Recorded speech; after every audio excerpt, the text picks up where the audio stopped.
All right, Jolton still got pothole work going on. 24 eastbound past New Hope Road, Capitol View here in Nashville. Police reporting a crash 40 eastbound after Church Street. Over by the airport, TDOT says there's a crash blocking the center lane, 40 westbound near Briley Parkway. Traffic every 10 minutes every morning on Super Talk 99.7 WTN.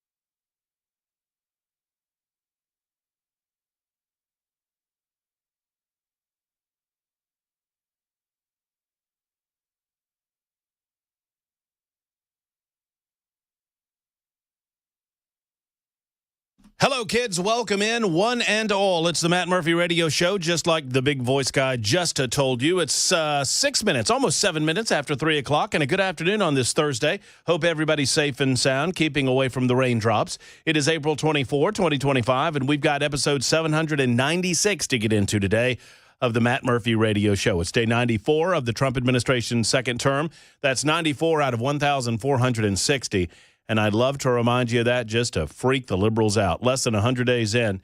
We're on a lot of different platforms to please you, such as 99.7 FM on your radio dial. You can also find us on a variety of apps to include iHeart and Spotify, TuneIn, all of those things. We invite you to download our app and take us wherever you go. Just type in Supertalk 99.7 WTN in your app store of your choosing. You can also find us on Talk TV for you masochists in the listening audience that want to see the performance live and in person. You may do so. You can see my fetching Hawaiian shirt and my blue blazer, or blue jacket, I should say, over the Hawaiian shirt right there on Talk TV, YouTube, Facebook, Twitter, Twitch. And when you go over there, like and subscribe. And it's my understanding that we have a new price point on liking and subscribing. Ken Weaver, it is double yesterday's price. Is that correct? Ooh. Yes, it is absolutely zero, boys. Well, that's double zero. Yes, sir. Zero is double zero. There's Ken Weaver back in the newsroom. Hello, Ken. How about you? How's it going? Oh, it's going good. You keeping dry? Keeping dry. I have a great story for you about that. Okay. Hey, Chris Webber. Hi. How are you? Drier than you. Yeah, thank you. I appreciate it. Well, I'm dry today. Oh, today. Well, is it going to be a story about swamp ass? Well, not in the front seat, but maybe in the back seat. So here, you got to worry about these types of things in the South, in Music City. Yes, sir. And so yesterday afternoon, I pull in at about 1:45 or so. Into the parking lot. Is that what is that? The east parking lot? Is that the west part? That's the west parking lot. That's the west lot. I pulled into the west lot and backed my truck in as I normally do. And I realized that it was a little bit hotter yesterday than it has been. Mm-hmm. And so on those hotter days, you want to keep the truck nice and cool, or automobile nice and cool. So you consider cracking the windows, right? Yes, sir. Avoid that greenhouse effect. So I literally sat in my truck and pulled up my weather app on my phone and checked whether or not it was going to rain yesterday during the show. And my handy-dandy weather system on my phone told me that it was not going to rain during the show. It was, as a matter of fact, the only chance of rain was going to happen sometime in the 9 o'clock hour last night. And I said, okay, then I'll just crack these back windows a little bit. Yeah. Make sure some nice cool breeze gets through so it's not so hot when I get into the truck after the show. And so we finished the show yesterday, and I'm bebopping out into the hallway. And Weber's bebopping out into the hallway, and we meet a colleague in the hallway who seems to be coming in, and I look outside down the hall on the glass where the veranda is, and I was like, is it raining? And she goes, oh, yeah, it's been raining for like 40 minutes. Yep. It's like 40 minutes? And not just a gentle shower either. It was a deluge. And so I would suggest on the east side of the truck where the window was down, everything was just fine because everything was blowing from the west to the east. But I just had a cleanup, Ken. That's all I can tell you. Yeah. I had a cleanup on aisle 2, on aisle Murphy. Aisle 2. Good gracious. And it was all steamy inside. You know what I mean? It was yeah. And it was, and I had to wait for everything to defog because everything was, you know what it was? What's that? It was moist. Yes, sir. That's what it was. Mm-hmm. Yeah. It was most moist in the truck yesterday. So y'all be careful out there. Rain showers all throughout the day today as well, I suppose. Yeah, it's going to be off and on today and tomorrow, man. Yeah, there it is. Y'all come see me at Tim's Ford Lake tomorrow. Yes, sir. I'm out and about in beautiful, I guess that's Winchester, technically. Winchester, yeah. And at Winchester, Tennessee, at Tim's Ford Lake, at the marina out there. Y'all come on out and see me. And yes, I know that it is Tim's Ford Lake and not Tim Ford's Lake. Yeah, if you go to Tim Ford's Lake, Matt won't be there. No, I will not. Tim Ford might be. And he might shoo you off his property. He might tell you to get the hell away from his lake. Yeah. Hey, what do you think this is? Tim's Ford Lake? My name's Tim Ford. Now get. Yeah, I learned the hard way. If you're new to the show, I learned the hard way during the noon to 3 time slot that it is not, in fact, Tim Ford's Lake. When I first went down there, I thought it was the Ford family's property. And Tim Ford, had a lake. Yeah. And so they called it Tim Ford's Lake. What I learned was that it was the Tim's family, and they had a fjord before the lake was created. It was where people crossed the river. Mm-hmm. That's called a fjord. That's right. And the Tim Ford eventually became a lake, and so it was Tim's Ford Lake. That makes sense to everybody? Got it. Everybody got it? Mm-hmm. I got it, man. I didn't have it for about an hour and a half. You did not have that backstory at that time. And so I kept inviting people, and I didn't. The funny thing was, I had my laptop up, but I did not have the super text page up and running. And so for about the first hour, y'all come see us at Tim Ford's Lake, Tim Ford's Lake, Tim Ford's Lake. Shame you didn't have, say, a producer that might correct you. Well, you would do me a solid. You think Bell K's going to correct me? He was laughing every time you said it. No, he's sitting there laughing his butt off. Oh. So finally, a woman came up. I was on air. It was after about an hour of the show. And she's standing, right in front of the table, looking very impatient. Like kind of, she wasn't tapping her foot, but she might as well have been tapping her foot. Yeah. Just kind of just standing there, just waiting. And I got off the air, and I took off my headphones, and I said, well, hello there. How are you? And she said, are you Matt Murphy? And I said, well, yes, ma'am, I am. And she said, and I quote, for the love of God, it is Tim's Ford Lake, not Tim Ford's Lake. And I said, yes, ma'am. I drove all the way from Mount Juliet to tell you that. She drove. I think she drove from Pulaski to tell me. I think she drove miles and miles. Well, so I apologized profusely to her. I was like, I'm so sorry. I didn't realize I was doing it wrong. And then I pulled up the super text line, and people were losing their ever loving mind. It was multiples. Yeah. It was like, hey, it was like a slow escalation. Like, hey, Murph, it's Tim's Ford. And then, wait. Hey, buddy. Hey, seriously, it's Tim's Ford. And then, dude, what are you doing? I will come down there and strangle you to death. So I know now it's Tim's Ford Lake. But if you were listening that day, then you remember that wasn't the only altercation that I had. What was that fellow's name? Bob. That's right. Remember Bob? Yeah, I think what about Bob? And that's right. His name was Bob. Bob did not like me very much, Ken. Bob was anti-Murphy and told me that I didn't know what I was talking about. I was talking about the FBI, and I didn't know what the hell I was talking about, and he knew things that would prove me wrong. And I said, well, you should sit down and talk to me. No, I'm not talking to you. And then he left. He kept mumbling to himself as he left. So all that fun to be had at Tim's Ford Lake tomorrow from 3 until 7 on Super Talk 99.7 WTN. And we'll try to avoid the rain as best as possible. And don't you fear, because there's great food down there at the Marina Restaurant. And I think that's Twin Creeks, it's called. And there's plenty of covering. So if we do have a pop-up shower, all will be well. Brian says Bob was Bob was like living, moving swamp ass. Oh, Okay. sounds moist. No. Yikes. No, and I'm being told that I was maybe the woman's still listening. I'm being told that the woman drove from Tullahoma, not from Pulaski. My apologies. I don't want to get. See, you're even getting that wrong. I'm getting everything wrong. Yikes.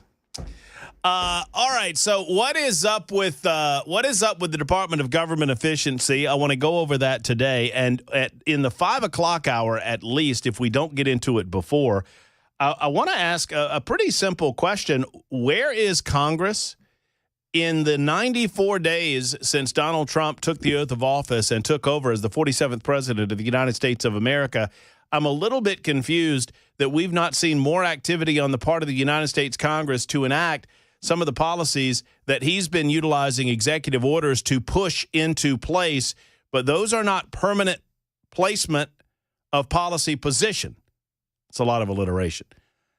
You have to have acts of Congress in order to codify some of this, so a new administration can't simply push their executive orders back through, and we have this executive order tit for tat. Our good friend Cameron Smith wrote a great piece at the Tennessean about this in the midst of pneumonia, I suppose, because he does have the pneumonia.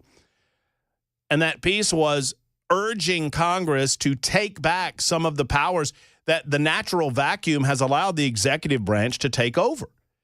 The executive branch, there is a careful balance of power that the executive branch exercises, and if the Congress does not do their job, the executive branch eventually will take over. And this hasn't been happening overnight. It's been going on for quite some time. Over the last 40 to 50 years, the Congress has slowly, because of laziness, they have ceded their power and their authority to the executive branch. And here's how they do it. Even those laws that are passed by Congress, they give broad power to the executive branch of government to fill in the gaps of how to implement said laws, and they give broad latitude for the executive branch to execute those things without writing it down. The easiest example that I always love to use, do you know how long the OSHA regulations were when Congress passed them? OSHA, the Occupational Safety and Health Standards in the United States of America. OSHA standards were it's like 6 pages long, 6 pages long. And basically all it says is, hey, workers deserve a safe workplace, so the executive branch, y'all get on that. By the time the executive branch was done with it, it's like 4,000 pages.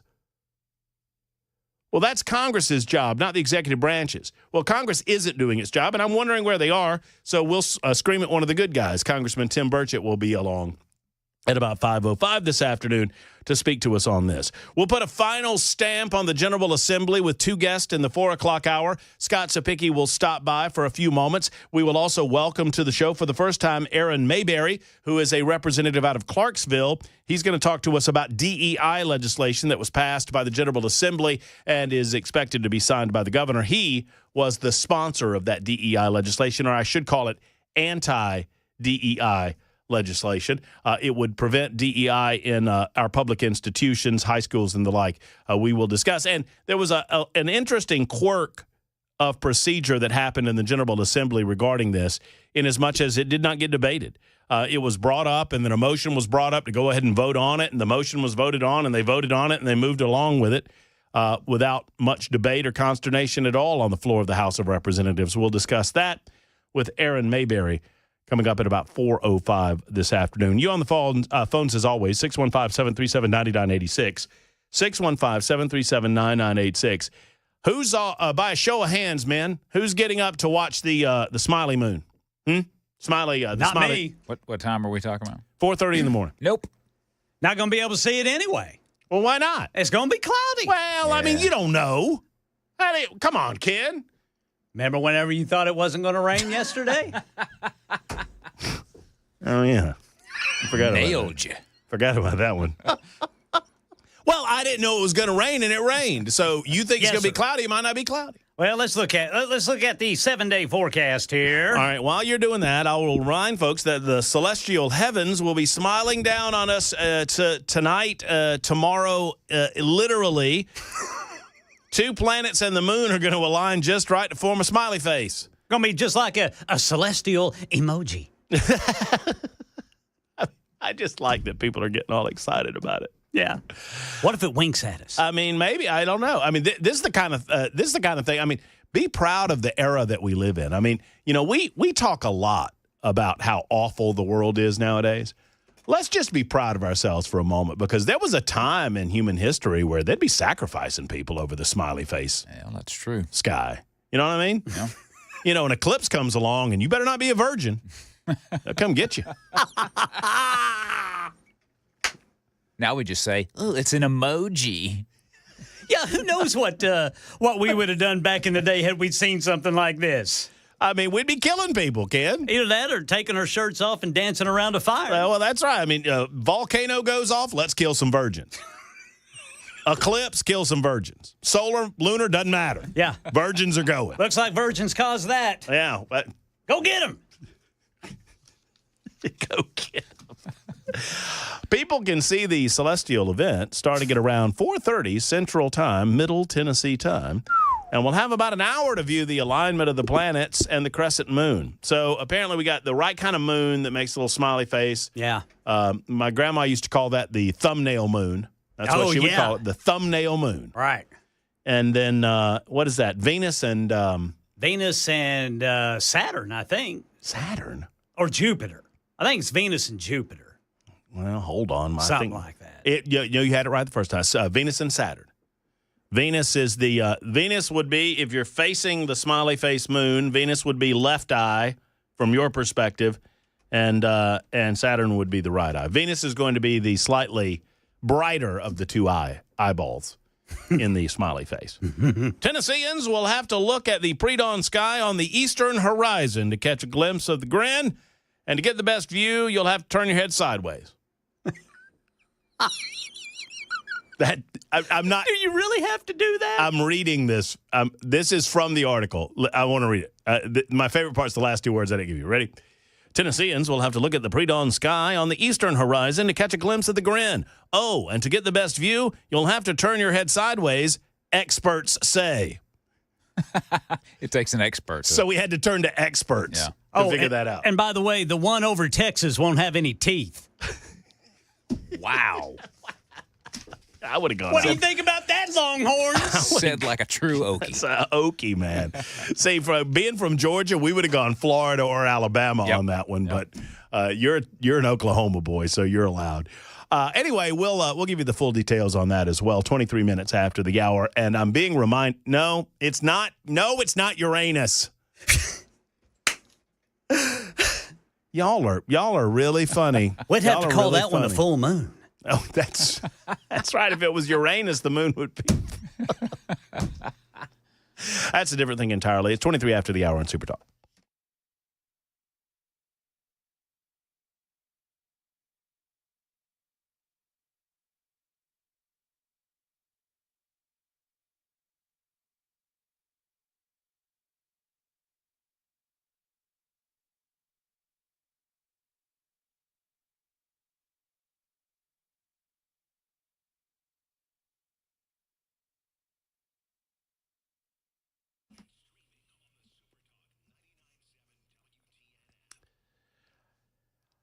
Now, friends, you've been hearing me talk about the 5 separate locations of Eurofix for a while now. It's Matt Murphy for Aaron Stokes and Eurofix. The brand new location is in Mount Juliet, and I am especially proud of the Mount Juliet location. I see that one most often because I live over there. Listen, friends, I don't know about you, but I love watching a hometown business take off and grow, and that's what's happened with Aaron Stokes and Eurofix.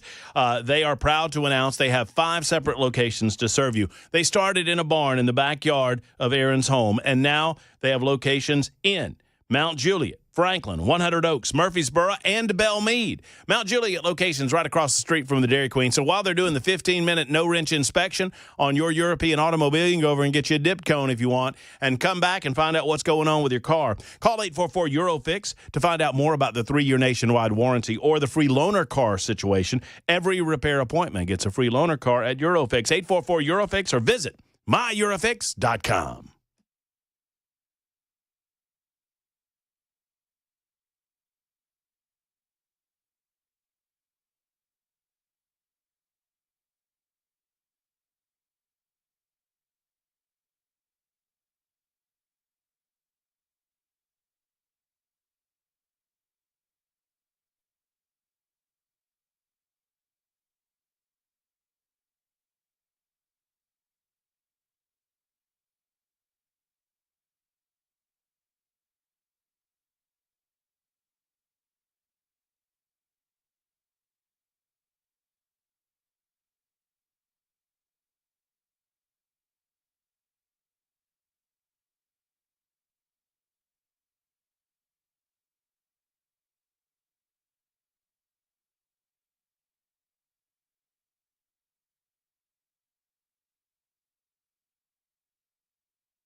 A utility company in Tennessee read the meters wrong, leading to lower power bills for customers. But then the company tried to make that money back. Hear from one of those customers at 3:30 on Super Talk 99.7 WTN. Super Talk 99.7 WTN. We have a correction on the way, I am told. Yep. By our illustrious executive producer of the Matt Murphy Show. That would be young Chris Webber. And also I have a sad passing to tell you about that. Oh, no. Longtime members of Music City or longtime residents of Music City will recall, or fans of country music will recall. And I will get into that momentarily. What is our correction, Mr. Weber? All right, we're going back to the Tim's Ford Lake conversation. You mentioned that it was a fjord. It wasn't a fjord. It's a ford. Yeah. A fjord is a long, narrow sea inlet. But I just like saying fjord. So a fjord is a body of water in and of itself. A ford is a shallow place with good footing where a river or stream may be crossed by wading or horseback. Also a crappy truck. Okay. Now you started a whole nother conversation. I mean, I owned one for years and was going to have to pay $12,000 to replace the transmission, so I know. Wow. Alrighty Well, then. that included the rotors, too, so it was only $10,000 for the tranny. As they say. Well, That was a time where I could say that and nobody would think twice about it. Nowadays, everybody thinks I'm talking about Vanderbilt Medical Center. Ooh. Anyway, so Thanks to Steve for Steve, my apologies. giving us the heads up on As that. soon as I said fjord, I knew that I was saying it wrong. In my defense, I never knew but what a fjord was. I could never remember. 'Cause we don't have them around here. I just like saying fjord. I feel like I'm from Sweden. Maybe they ought to run one up from Alabama all the way to Tennessee. Oh, by the way, Ken, who was it? Sandra wants me to tell you something, Ken. Oh, no. Say, you want to simulate an Okie smile? Well, what is it? Eat an Oreo and grin. Ooh. Man. Well, at least we have to eat something to make it look like that. Birds don't fly upside down. Wait, the birds fly upside down over Texas, right, Ken? That's right. You know why? Why? Nothing worth poop in Texas. Although they do have good football players, and I like the ones that go to Oklahoma. Do you know what what a Texas divorcee and a tornado have in common? No. They both get the trailer. Well, that happens in Oklahoma, too. My apologies on the Ford front. Ford, fjord. I just sounded like that guy in that new Progressive commercial that I like so much is I have a pet rabbit. His name's Foot. Anybody? Yeah. Name's Foot. Yeah. I don't know why that thing makes me giggle. It makes me giggle every time. I'll tell you what won't make you giggle. And I'm going to be honest with you. I would have lost a bet on this one, but we lost one of our old hee-haw members. I'll tell you who she was. We lost her yesterday. Wow. And I'm surprised. I don't want to say it this way to make it sound bad, but I was surprised that she was still alive. But she was, and we lost her at an elderly age yesterday, and we'll tell you who it is in just a moment on Super Talk.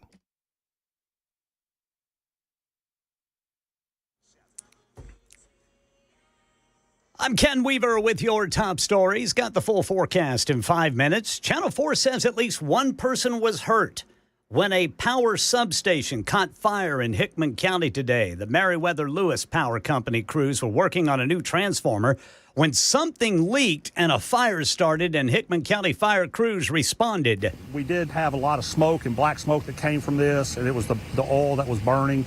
The environmental impact should be minimal at the most minimal. No further impact should be from what's going on. Everything here is clear right now. We got the fire out. Power crews say they hope to have all power restored by tomorrow. In Franklin County, Channel 4's Jordan James says a utility company employee read the meters wrong, which led to lower bills, but then the company had to make it back up. We have just found out that Winchester Utility System, which is located in Franklin County, believes that as many as 1,000 customers were impacted, ultimately leading to an employee being fired. Several customers had reportedly contacted them after having higher than normal bills. This led to an internal investigation. Winchester Utility System says an employee didn't read the meters correctly. As a result, customers were underbilled over multiple cycles. Once they got it corrected, they charged customers the remaining balance, leaving customers to feel the impact. At an Oval Office meeting in Norway's Prime Minister today, President Trump talking about negotiations involving Russia and Ukraine to reach a peace deal. Trump asked about what he's doing to put pressure on Russia. You don't know what pressure I'm putting on Russia. They're dealing. You have no idea what pressure I'm putting on Russia. We're putting a lot of pressure. Can you maybe tell us that? We're putting a lot of pressure on Russia. Meanwhile, the federal judge ordering the Trump administration to facilitate the return of a deported 20-year-old who entered the U.S. as an unaccompanied minor. This federal judge, appointed by Trump in Maryland, but a different judge than the one working on the Abrego Garcia case. This 20-year-old was deported to El Salvador. That judge says the Trump administration has to bring this 20-year-old back. That's the latest news. Traffic and weather next. I'm Ken Weaver, WTN News.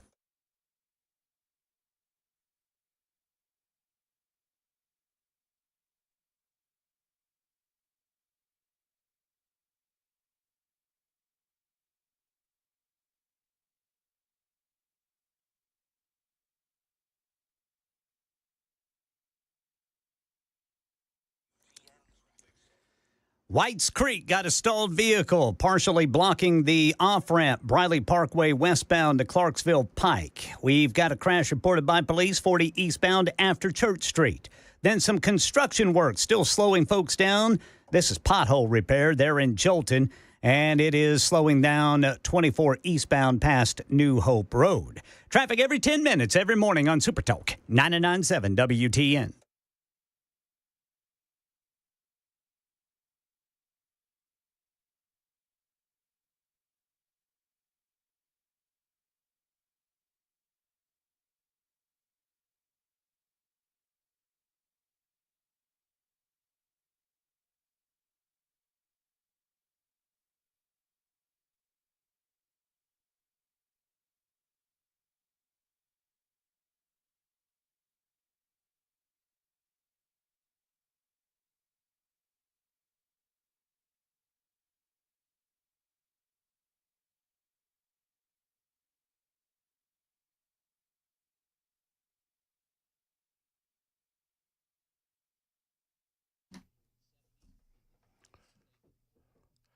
Hey, friends, Matt Murphy for Tennessee Men's Clinic. They opened a new location in Franklin and Cool Springs a little over a year ago to serve those of you south of the city. Why? Because they are growing by leaps and bounds. More and more people are learning. More and more men specifically are learning about the benefits of getting to Tennessee Men's Clinic and getting back to life again. You need to know some of your numbers, guys. We avoid them like the plague, don't we? You know, whether it's blood pressure or cholesterol, we avoid these T-level numbers too. Well, that can lead to a diminishment in your lifestyle and your life itself. If you've found, less than enthusiastic activity in the bedroom, for example, you need to get with Tennessee Men's Clinic because they can provide a solution to all of this and put it in the rearview mirror.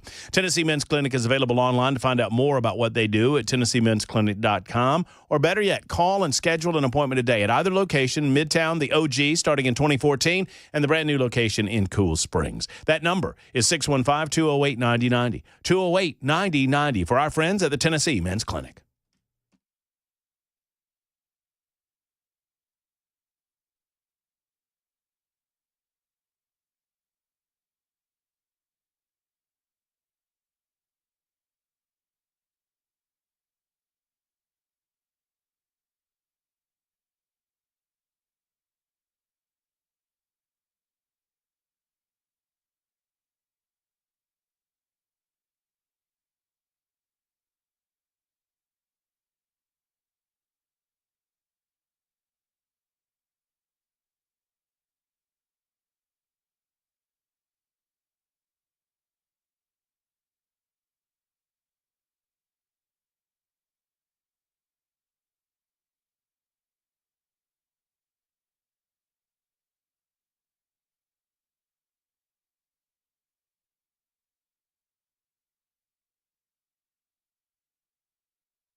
It is 20 until 4, Super Talk 99.7 WTN. Hello, friends.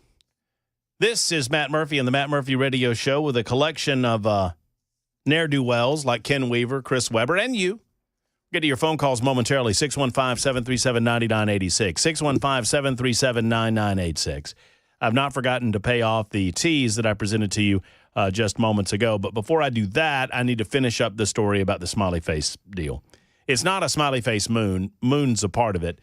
Tennesseans, you got to get up at about 4:30 in the morning coming up tomorrow morning.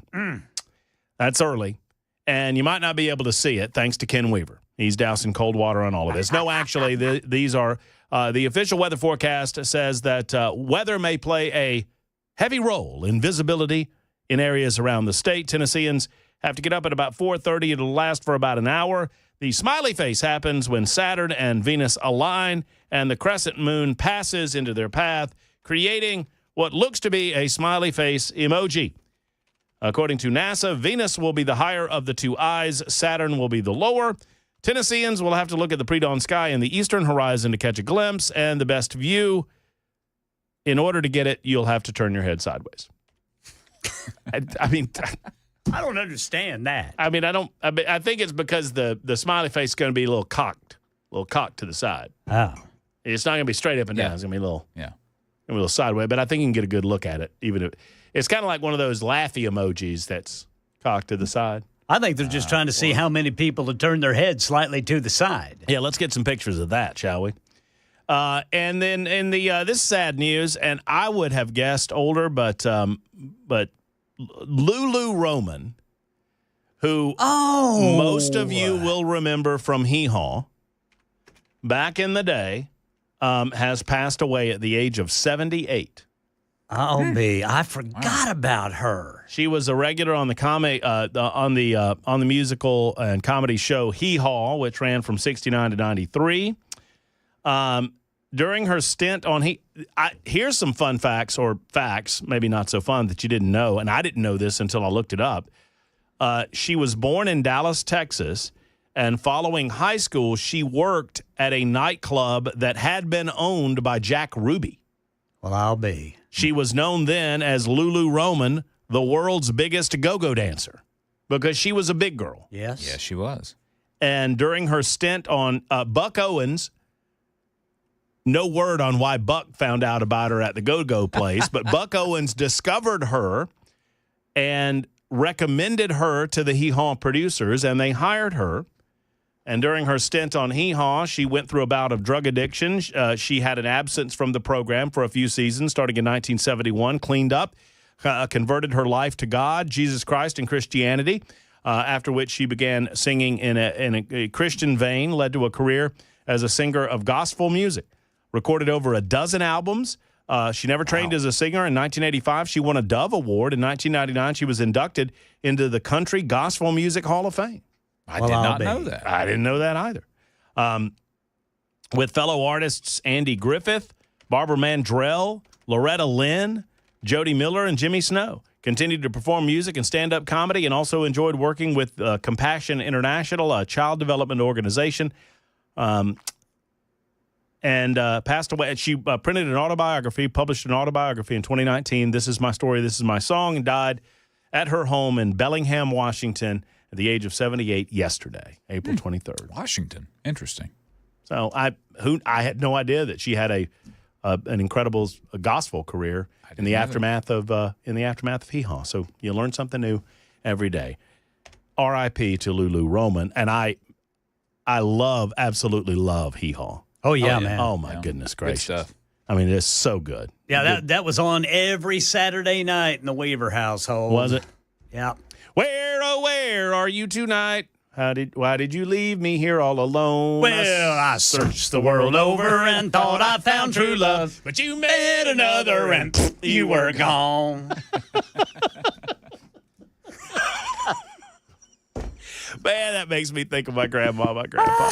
Good Lord, that makes me that gives me chills. It brings so much nostalgia. Hee Haw and Billy Graham on the TV, man. And you know what? When I was a youngster, and I'm going to admit this to y'all, and some of you aren't going to like it, and some others might identify with it, but Boy, the Billy Graham Crusade. Those were big, dude. Those were huge in the Wilson household. That's my grandparents. They were Wilsons. Huge in the Wilson household, and you could not talk. No, sir.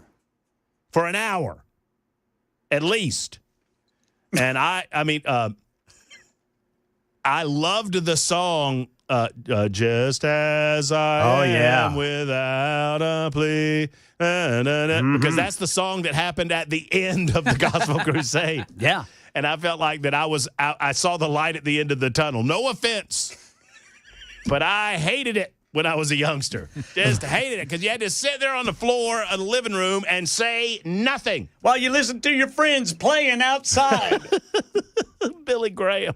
Man, oh, man. He could fill the stadium, though. Oh, he could. Mr. Jimmy. Oh, Mr. Jimmy. Yeah, what's up, Mr. Jimmy? How are you? Fine. How you doing? I'm good, Mr. Jimmy. You got a hee-haw story?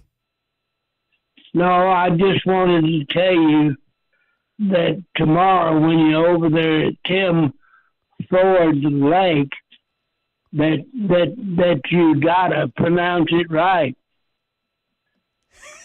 Well, I'm going to do my best, Mr. Jimmy. At Tim's Ford Lake. Yeah. Mm-hmm. Yeah, you gotta. Oh, I see what you do. I see what you're doing, Mr. Jimmy. You're trying to trick me. Yeah. You gotta.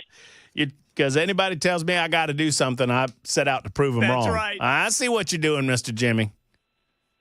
Being slick. All right. So while you're over there tomorrow, make sure you pronounce it right. I'm going to do my best, Mr. Jimmy.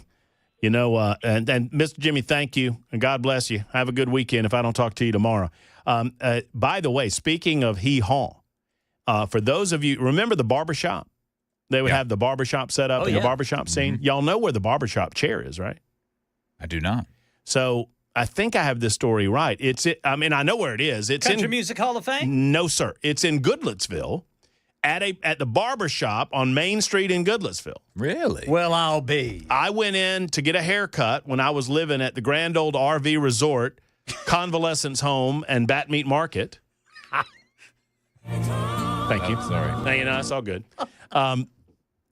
I went in to get a haircut, and I was told two things. I was told that Garth Brooks got his hair cut there, and that the proprietor of the Goodlettsville barbershop was friends with, I believe, I might have this story wrong, and if I have it wrong, I'm sorry, but I think this is right, that he was a friend of the prop master that worked on Hee Haw, and as a result of that friendship, the prop master told him, well, the barbershop chair is like in a warehouse somewhere. And he goes, really? And he got the barbershop chair, maybe bought it, or maybe it was just given to him, and he refurbished it, and it's now, he doesn't use it, obviously. It's in a corner, and it is the official, it's got cowhide on it.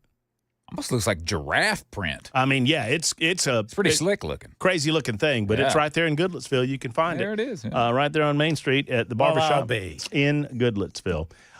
2415 says, I got my hair cut in that chair. All right. All right. Well, there you go. All right, so let's talk about Donald Trump and the courts. Yet another court has determined that Donald Trump is not playing right with regard to immigration law. At least I say a court, it's a judge. A second U.S. judge in Maryland ordered the Trump administration to return another man who was deported from the U.S. to El Salvador last month under the Alien Enemies Act, the latest case in a high-profile legal battle playing out in the courts across the country.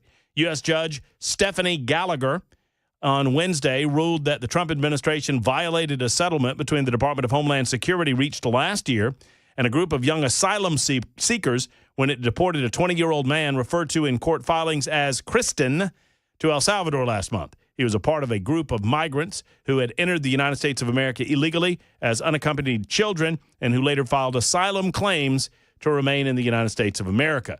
The Department of Homeland Security agreed in the settlement that it would refrain from deporting any of the individuals in the class until their asylum claims would be fully adjudicated by a U.S. court. Gallagher ruled that the government breached the agreement when it deported Kristen, a member of the class. The ruling has nothing to do with the Alien Act and its use It was not a test. The Alien Enemies Act is not under consideration here. The Trump administration told the court it had determined that Kristen was eligible for removal under the Alien Enemies Act because he had been arrested and convicted for cocaine possession earlier in the year, and that dissolved any agreement that was made by any previous administration, any government of the United States of America, or the Department of Homeland Security. They told the court that the designation was as an alien enemy pursuant to the AEA results in him ceasing to be a member of the class that had negotiated the settlement. In other words, once you commit a crime in the United States of America, cocaine possession in this case, that makes any contractual obligation that the United States of America had with you null and void. The judge in the case granted a temporary restraining order to another member of the class, an 18-year-old referred to as Javier, whom counsel for the group said was in imminent danger of being deported earlier in the month. So once again, as I said yesterday with regard to Abrego Garcia, and it remains true in this case, the mainstream media is not going to focus on the tens of thousands, if not hundreds of thousands, of rightful deportations. I would suggest to you that over the 4 years of the Biden administration, Joe Biden and the Department of Homeland Security under Alejandro Mayorkas and all the rest did not give one blue damn about due process, American due process. They didn't really seem to care about the law as it existed with regard to immigration, southern border security, what asylum was and what it was not. And so it's going to take a minute to unpack all of this and squeeze some of this toothpaste back into the tube. Now, the Trump administration has to be right all of the time. The mainstream media in this case, they want to find those one or two or three one-off incidents, and they want to try to convince you that these are the exception that proves the rule. In other words, they want to suggest that because of one or two clerical mistakes in the process, that we should destroy the entire process. That's not the way that it works, or at least it shouldn't work that way. In our society, we don't do things that way. We don't create rules based on those mistakes that are perhaps made in violation of the rules. That doesn't make the rule any less important. Now, obviously, the Trump administration should strive to do all of these things properly and correctly. And were it me, I would suggest to the Trump administration, if I had Donald Trump's ear, I would say, take this Abrego Garcia dude to the United States Embassy. I mean, do we not have an embassy in El Salvador? I think we do. I think we have a relationship good enough now that they've cleaned up their crime-ridden, gang-ridden activity in that country. Take them to the United States Embassy, sit him up on a Zoom call, give him some representation, and let's go with the thing already, and then release him to the El Salvadorians. And what the El Salvadorians do with him is their business. If they consider him to be a continued threat to their country, or if he has violated laws in the past that need to be adjudicated in that country, that's their business. He's an El Salvadorian national. Similarly, if we need to give some due process to this individual, that's fine and well and good, but I'm not going to focus on these singular events and diminish or dismiss the good that's going on with regard to immigration. The mainstream media, they know how effective these immigration policies have been in just 90 days. And it proves again and again and again what a liar Joe Biden was and what a pack of liars the Biden administration was when they said that they couldn't do anything about the immigration problem in the United States of America. It is 54 after the hour, and this is Super Talk 99.7 WTN.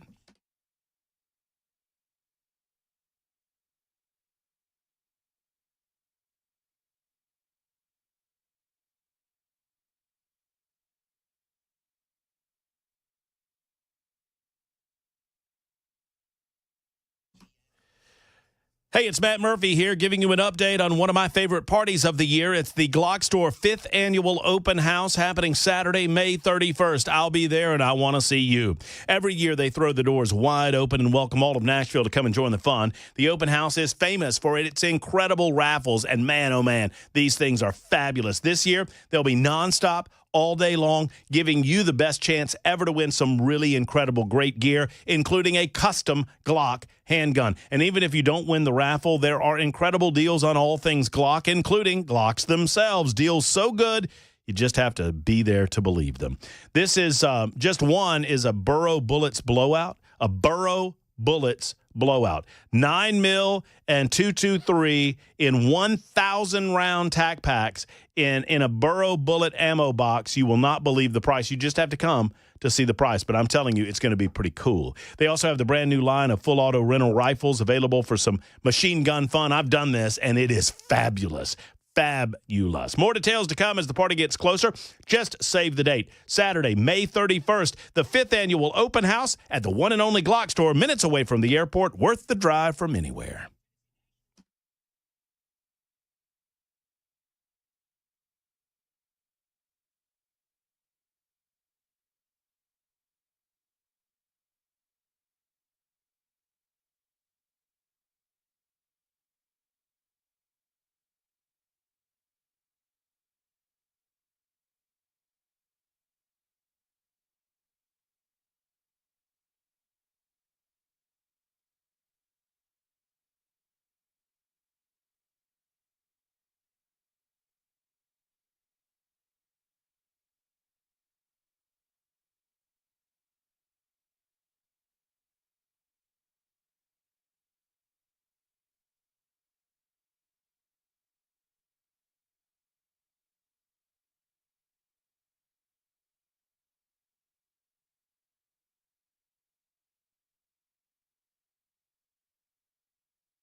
Highland Park mass murderer sentenced. More rulings against the Trump administration.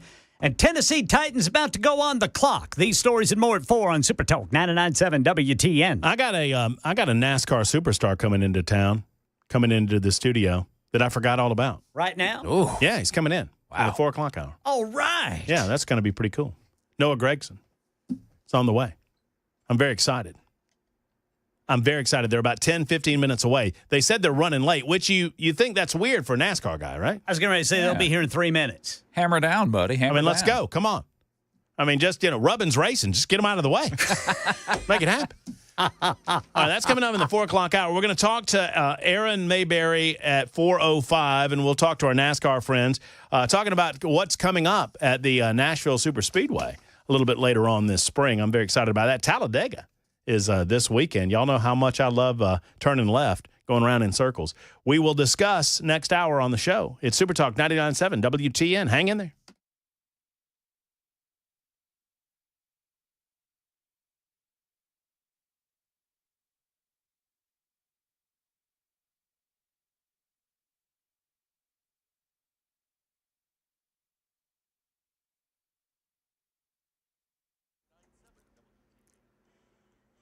Four o'clock on the dot. I'm Ken Weaver with your top stories. Got the full forecast and traffic in 5 minutes. And Robert Cremo has been sentenced to life in prison in connection with the Highland Park, Illinois parade shooting of 2022. The judge giving Cremo 7 life prison sentences for each of those killed and 50 years in prison for each person injured. Lawyer Lance Northcutt represents the McCarthy family who lost 2 of their loved ones in that shooting. This sentence today is that Robert Cremo will rot in a cage where he belongs, that he will never see the light of day, that he will never breathe air with free people. Cremo was not in the courtroom today.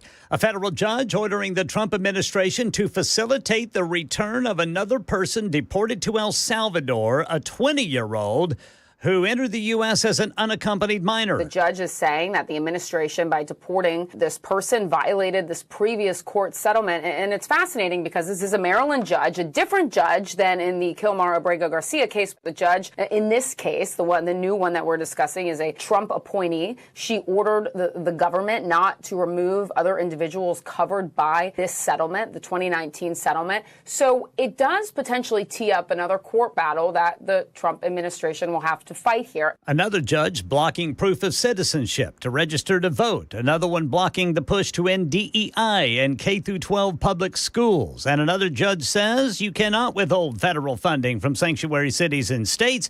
And the Trump administration itself asking the Supreme Court today to allow the transgender military ban to take effect for now. New Jersey officials saying the Jones Road wildfire could grow to be the state's largest in 20 years. It's been burning in Ocean County since Tuesday. Firefighters saying they're making progress. ABC's Trevor Ault is on scene in Ocean County with word of an arrest. Officials say they have now made an arrest in the origins of the Jones Road fire, which they now say has charred 15,000 acres. According to officials, law enforcement arrested a 19-year-old man who they say Tuesday morning set a bonfire, lit some wood pallets on fire, and then left the area while failing to extinguish them. And they say the remnants of that bonfire is what then spread. Turning to sports, Channel 4's Chris Harris says the Titans are about to go on the clock. It's NFL draft tonight. No surprises. It's all planned out for Tennessee. First overall pick, they're going to take Miami quarterback Cam Ward, and thus begins the next chapter for the franchise. The Titans have never drafted a quarterback at #1 overall, so they're going to be making some history this evening. Ward's the NCAA's career leader in passing touchdowns, so the Titans will plan to roll with a rookie QB, which many times is a crapshoot in the NFL, but the team believes it has the right leadership to help mold and utilize what Ward can do on the field. That's the latest news. Traffic and weather next. I'm Ken Weaver, WTN News.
All right, Whites Creek got a stalled vehicle partially blocking the off-ramp Briley Parkway westbound to Clarksville Pike. Over by Belmont, police reporting a crash 440 eastbound at near 21st Avenue, exit 3. Rivergate got a crash reported by police 65 northbound right before Vietnam Veterans Boulevard. And in Berry Hill, crash blocking the left lane 65 southbound near Armory Drive. Looks like police reporting a crash 40 westbound near Church Street and then near the airport. Got a report of a tractor trailer off on the shoulder there. Folks having to slow down to get around it. 40 westbound near Briley Parkway East, exit 215. Traffic every 10 minutes every morning on Super Talk 99.7 WTN.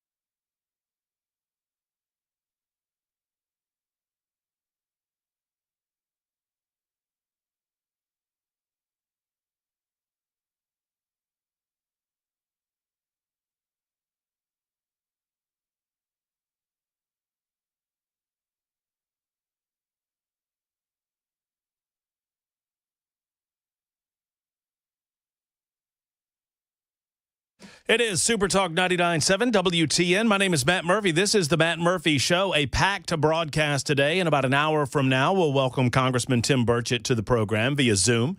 Excited about talking with him regarding what Congress is and, more importantly, is not doing. We just finished up the General Assembly, and we'll talk to a representative about his experience. I believe, if I'm not mistaken, it was Aaron's first full General Assembly, and we'll talk with Representative Aaron Mayberry in just a moment. And coming up a little bit later on this hour, Noah Gregson, a NASCAR Cup Series driver, will be in studio with us to talk about the upcoming Nashville Superspeedway race. That's very exciting. Always good to catch up with those guys on the NASCAR circuit, and that is on the way in about 15 or so minutes. Super Talk 99.7 WTN. You can always hit us up, 615-737-9986. Always good to catch up with and play post-mortem with some of our representatives around the state. And this gentleman sponsored one of the biggest pieces of legislation that passed through the General Assembly. He is Representative Aaron Mayberry of Clarksville, and he joins us on the show to talk about that legislation and other activity in the General Assembly. Aaron, good afternoon. Welcome in. How are you? Hey, Matt, doing great. It's so great to listen or be here today. I listen every day, basically. Well, I'm glad you do. I appreciate that, and I appreciate your representation of District Number 68. And I have this right. Are you still considered a freshman representative, Aaron? Is that appropriate to say? Yes. There are 9 freshmen this year, 7 Republicans, 2 Democrats, and I'm one of them. I'm actually the youngest one. Well, you've certainly hit the ground running with some of the activity that you saw in the General Assembly. Was it everything that you'd hoped? You know, I didn't really know what to expect coming into this. When I kind of got on this political journey, I'm actually a pastor in my community, and I got originally involved with politics because I was frustrated with what was going on in our schools and ran for the school board and won that. And that's kind of how I got into politics. And ultimately, long story short, I ran for state rep. I won this seat. And I'm just trying to get up here and spread conservative values. Well, one of the ways that you were doing that, you were the primary sponsor, if I'm not mistaken, of House Bill 622. It was, I would say, one of the more hotly debated bills on the floor of the House, although it wasn't really hotly debated on the floor of the House. In as much as how it was motioned through. Tell everyone what 622 is and why you feel like it was so important. House Bill 622, I brought this legislation ultimately because I was sitting in Clarksville during our city council meeting in January, and they were debating a DEI position that we had in the city government. And they couldn't figure out really how to get it defunded. And I thought to myself, I can do something about this. So that's where the idea came from. No one brought it to me. I just thought this is discriminatory. It's wrong. So this bill eliminates diversity, equity, and inclusion. in any part of government in our state, also in our colleges and our school systems. This is actually the first bill of its kind in the entire nation, which is quite remarkable. I'm a little surprised that that's the case, but maybe I shouldn't be. I mean, obviously, Tennessee wants to take the lead in these matters. For those who are trying to mischaracterize the bill, and there were plenty on the House floor, Minority Leader Karen Camper being one of them, called your effort and the effort on the part of the Republican Party, quote unquote, suppression rather than leadership. How do you, I mean, I feel like it's a bunch of pablum. How do you respond to it, Aaron? Yeah, so when House Bill 622 was being argued on the floor, there was a lot of amendments. There was a lot of things that the Democrats try to do to slow down the process, and part of that is adding amendments to bills. They went through and added a bunch of amendments, and we went through each one, and what happens is a Republican will stand up and call the question on the amendment, and the amendments will get voted down. Well, after the third one, I believe we're on Gloria Johnson's amendment where she called it the White Fragility Act. And, of course, White Fragility is a book written by Robin DiAngelo that essentially says all white people are born racist. And she was going on about how we are all racist. And Representative Chris Todd, whom you had on the program yesterday, he was frustrated and he stood up and said, I called the question on the amendment and the bill. Right. And we immediately had to vote on the amendment and the bill. I was there ready to argue my bill. And so that was a surprise to me, I was in the well ready to argue the bill. I didn't even know you could do that as a freshman member. And come to find out you could. And he called the question, we voted, and that made it where the second bill we had, 923, my bill, House Bill 923, was then argued on the floor on Tuesday. Don't think every piece of legislation will be that easy, Aaron. Although you guys have the supermajority of the General Assembly, I don't expect that every piece will be that simple. It was one of those procedural moments that I wasn't aware of either. I think it actually took the Speaker of the House, Cameron Sexton, by surprise as well. Yeah, essentially he was saying, Representative Todd, that if you're going to call us racist, we're not going to let you argue the bill. We're just going to vote.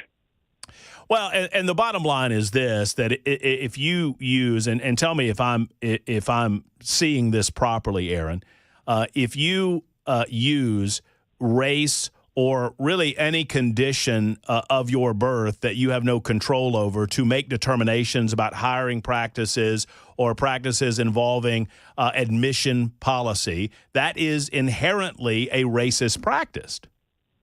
Absolutely. And if you even look at the Civil Rights Act in 1964, I would argue that it's a violation to use DEI policies because you cannot, according to Section 7, it prohibits employment discrimination based on race, color, religion, sex, or national origin. So it goes against that policy or that federal law. And so I would expect that you have full expectation that the governor will be signing this and it will become part of Tennessee law now?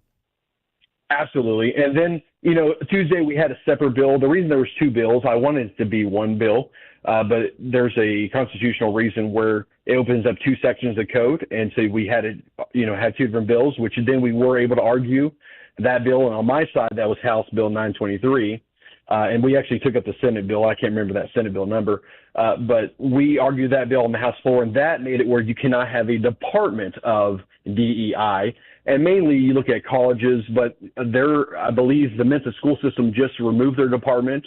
And so there were departments throughout the state. So we made it where it was governments and, again, colleges and all those different that we had in House Bill 622. Well, kudos to you for your freshman session. Kudos to the DEI legislation. We so appreciate how you've comported yourself, and I know that District 68 is proud of you as well.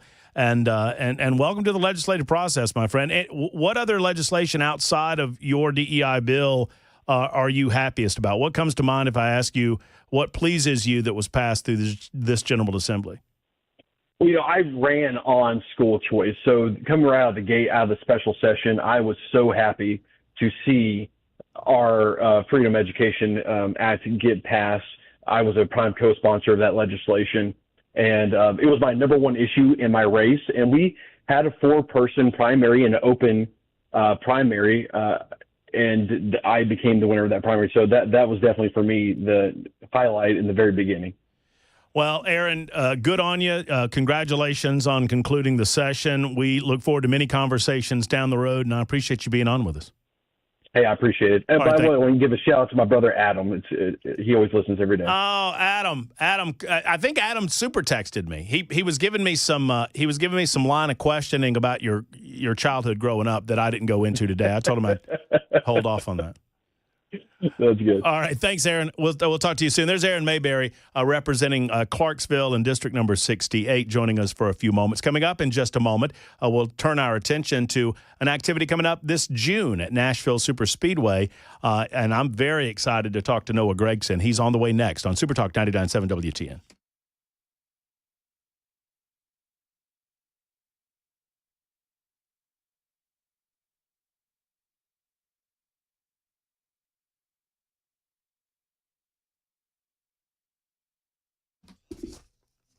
Roll Call 3.0 is coming to Nashville this May 2nd and 3rd. You've heard us talking about it. Now it's time to get those tickets. Hosted by Jason Whitlock, featuring Tucker Carlson amongst many others. It all kicks off Friday, May 2nd with a VIP evening at 3rd and Lindsley, featuring a conversation with Jason Whitlock and Tucker Carlson, live country music from Randy Houser, and comedy from Steve Byrne. Saturday, May 3rd, the event moves to Rocketown. It's a full day of inspiration, insight, and high-impact speakers. If you want to meet Tucker Carlson, there's a way, a premium all-access package that includes a meet and greet with Tucker, and spots are very limited. Get all of the details and grab your tickets for Roll Call 3.0 right now at fearlessrollcall.com. Whether you're coming for faith, the fellowship, or the fearless conversation, Roll Call 3.0 promises to leave you fired up and ready to stand strong. It's happening May 2nd and 3rd in Nashville. Roll Call 3.0. More info at fearlessrollcall.com. Don't wait. This event will sell out. fearlessrollcall.com.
An electric substation fire in Hickman County has caused scattered outages, but it injured a utility company employee.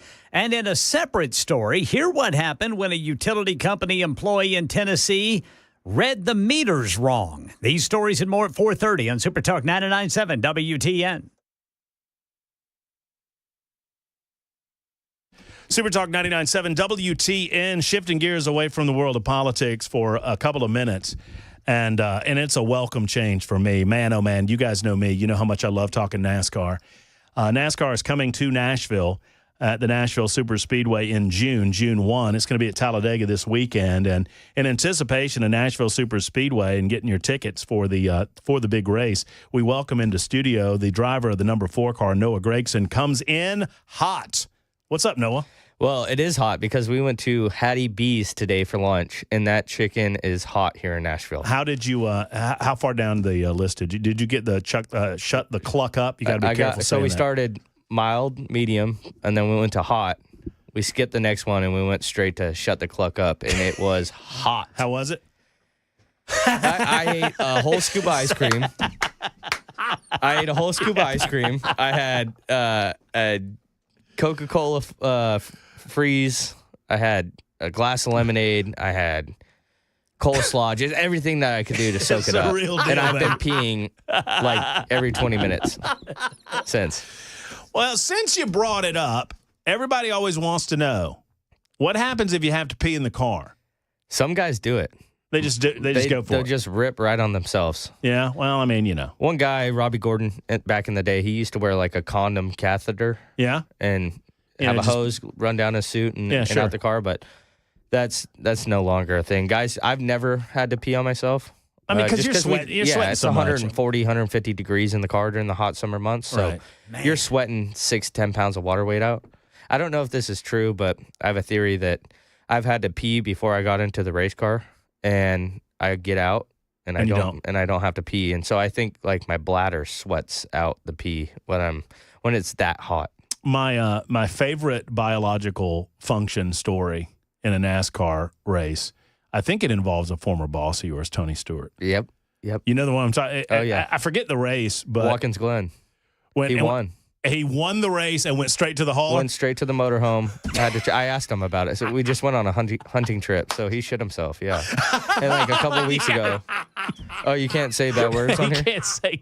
It's okay. We got it. Just don't pop it again. Okay. No, I get it. Podcast versus right. We still have the federal government. Sorry. Right. I mean, you can say ass, but you can't say that one. That's the one. You can't say the other one. Those two. What's the other one? The F word. You can't say those. I'm not familiar. Can you say it? Yeah, right. But he did. It happened to Joey Logano the other week too at Darlington. Did it really? Yeah, and I asked him about it. That pleases me greatly. How, Noah. Because our other buddy Harrison was on standby for him.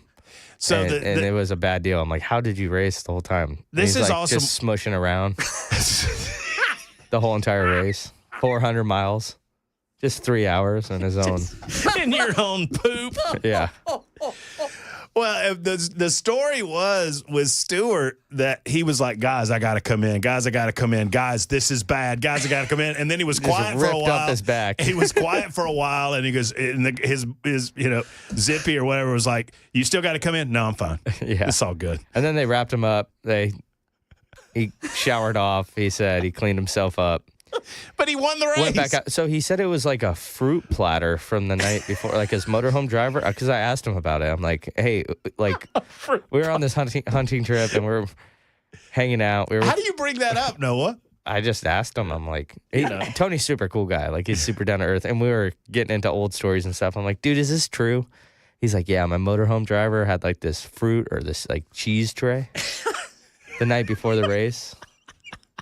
And it must have been old. That's awesome. And so he takes a couple bites and he wakes up and he's like, oh man, I got to go race this long race and I'm feeling terrible. And he let it rip all over himself all the way up his back during the race. And yeah, it's brutal. I've never had that before. And some people suggest you guys aren't athletes. How dare they? Yeah. How's it been? I mean, you got the full-time ride, your front row. I mean, the number 4 car. I mean, so were you at all nervous when Stuart Haas decided that they were going to close up NASCAR shop? I mean, talk to me about that process. Yeah, so starting off the year at Stuart Haas, we had signed a multi-year deal, and so I thought that was going to be, my home for the next handful of years, if not longer, in my career. And we got the news in May, and it was crazy. Just day after day, you just don't know, and you're getting stressed out. And we started the year off hot. We had some top 10s, top 5. We finished third at Talladega for the spring race last year, and we were running really good. And then once they announced it, it was a big distraction, not only for myself, but for everybody at the shop. Right. Guys are wondering what they're going to do next year rather than how are we going to get speed in the race cars. And so I was really thankful that everybody, for the most part, stuck together throughout the whole year, because the ship could have hit the iceberg way sooner. But it was definitely emotional towards the end of the year. But a lot of the guys from the 10 car that I drove last year came over to Front Row Motorsports with me for the 2025 season this year. And it's been kind of a seamless transition. It's almost like we just picked up our group and moved over to a different race shop, essentially. So it's been pretty smooth so far. And you're in the number 4 car now, and the number's pretty, that's a pretty cool number to have. Yeah. Harvick, and the history of the number. How's the season been going so far? I think if you look at the result sheet, it's not good, but we've had a lot of speed at times. We've gotten stage points. We've gotten caught up in just silly wrecks and stuff like that, where it's like, man, we can't catch a break. But we just try to persevere, take every week like it's the next, and hopefully that the tide will change. Do you like the new car? For you, how long has it been? 3 years now? 3 years, yeah. It's all I know in it's the all Cup you know Series. in the Cup. I only ran one race, which was the duel in Daytona in 2021 with the old car. What does the garage feel like? And I'm not asking you to talk nasty about. Because from a fan perspective, it feels like they're almost. It's hard to pass. They're almost too tough, and they make it too tough for you guys to do what you do behind the wheel. It's definitely important to be perfect throughout the weekend. Right. You have to be perfect. Yeah. Like, very rarely will you be able to come from behind. Like, let's say you're the fastest car all weekend. If you get a pit road penalty, you're screwed. You might run 25th. And we see that. Like, there's guys who will run 20th all day. They have a good pit stop. They get track position somehow. They take 2 tires. And they just ride 3rd or 4th. And it's like they're a race-winning car. And it's just because they have clean air. So it's definitely important to qualify well. It's important to race good and be perfect, have no mistakes. But looking back on it, it's not as if the race. It's not as if it's not competitive. It's extremely more competitive than I think it's ever been. Would you agree? I agree with that. Yeah. It could. People like to pretend that back in the 80s and the 90s that it was. In the 80s or the 90s. No offense to those guys that were driving back then, but I could pick you 6 drivers that were going to win the race every week out of the 43. Right? Now you don't. The first year of the next gen car, it's definitely somewhat made it more exciting because it's given a lot more people opportunity to win. In my opinion, the first year they had like 18 or 19 winners, which the year before they might have had 7 or 8, maybe 9. So double it. Who's the biggest pain in the ass on the track? Ross Chastain. He's looking. His spot. It's because his spotter. His spotter just tells him where to go, and he just blocks everyone. Every I'm just kidding. He's trying to get a reaction for the other room. He's not getting a reaction for the other room. Every human being, myself included, that has ever been a part of iRacing has tried to pull that move that Chastain pulled, and we can't pull it off. Wide open. Yeah, just a wide open, just slide around the outside wall, which he claims that he did on iRacing, which is how he figured it out. But it was a pretty slick move. We used to practice it in the simulator. So with the program that I was in, all of us drivers, with the manufacturer we were with, we would come up with different ideas. And you could see if you go back to the Indy road course race where he took the shortcut on a restart. I don't know if you remember that, but he went deep into the corner, took a shortcut, shortcut, and got the lead. We practice all that kind of stuff. Can you stick around for another segment? Yeah. You'll have time? All right. Our guest is Noah Gregson. Yeah, We're good. yeah. We got the thumbs up over there. Our guest is Noah Gregson. We've got a quick news timeout, and we'll be back in a moment. It's 31 after the hour on Super Talk.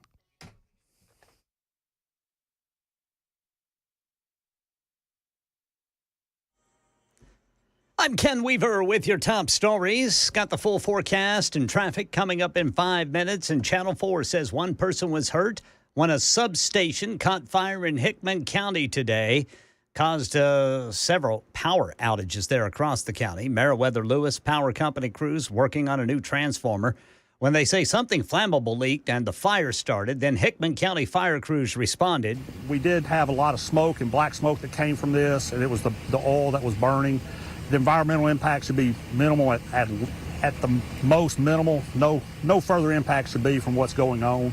Everything here is clear right now. We got the fire out. Power crews say they hope to have all electricity restored by tomorrow. In Franklin County, Channel 4 says a utility company employee read the meters wrong, which led to lower bills for customers. But then Winchester Utility System, to try to make up that money lost, sent out bills which led customers asking why they were so high. All of a sudden, I'm having to pay twice as much as what I normally do. And pay that lump sum out of pocket, that takes away from other stuff. Like, for instance, if my daughter has a medical emergency or my husband or myself, I mean, how they expect us to all of a sudden fork it out like that? Winchester Utility System says that employee who read the meters wrong was fired, but Channel 4 says they would not comment when asked whether the employee did it on purpose. Well, the man who opened fire on the crowd at a 4th of July parade in Highland Park, Illinois in 2022 is headed to prison for the rest of his life.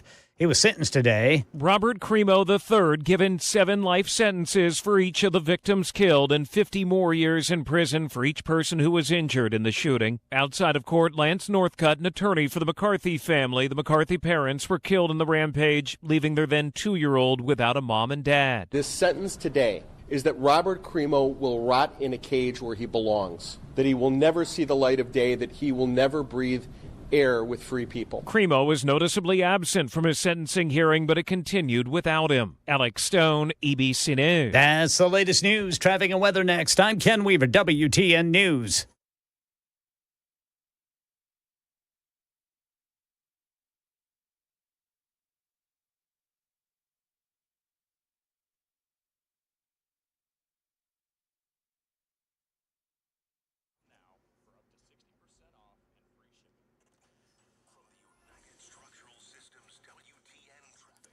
All right, police reporting a crash 440 eastbound near Hillsborough Pike. And then Rivergate injury crash, right lane block, 65 northbound approaching Vietnam Veterans Boulevard.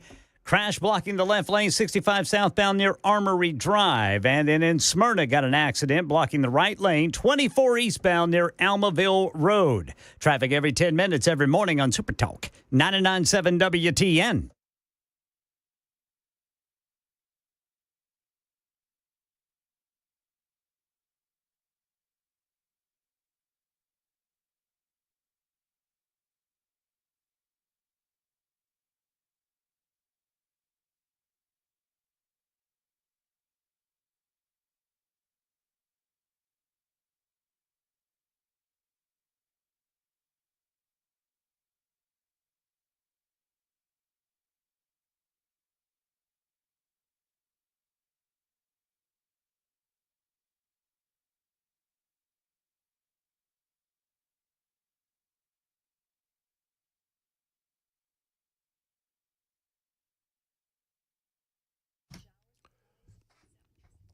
All right, it's a big jewelry event coming up this weekend at Genesis Diamonds. I've been telling you about it all the week. If you have an anniversary coming up, man, if you've got a birthday coming up with a loved one in your life, an engagement perhaps, a new baby, whatever it might be, now is the time. This weekend is the weekend. It's tomorrow, Saturday, and Sunday at Genesis Diamonds, the biggest event of the year. 35% off almost everything in the store. It's an incredible selection, like double the norm, and they already have the best selection in town. Rings, earrings, pendants, bracelets, bands, stunning fashion jewelry you won't find anywhere else. Check it out And I'm promising you, you're going to find something for the loved one in your life. They have special financing as well. 2 stores, Green Hills and Cool Springs. Only one catch. It's only 3 days, Friday, Saturday, and Sunday. Tomorrow, Saturday, and Sunday. Get there this weekend at Genesis Diamonds.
It is 4:38. If you've ever wanted to ask a NASCAR Cup driver a question, get them in on the Super Text line, 615-737-9986.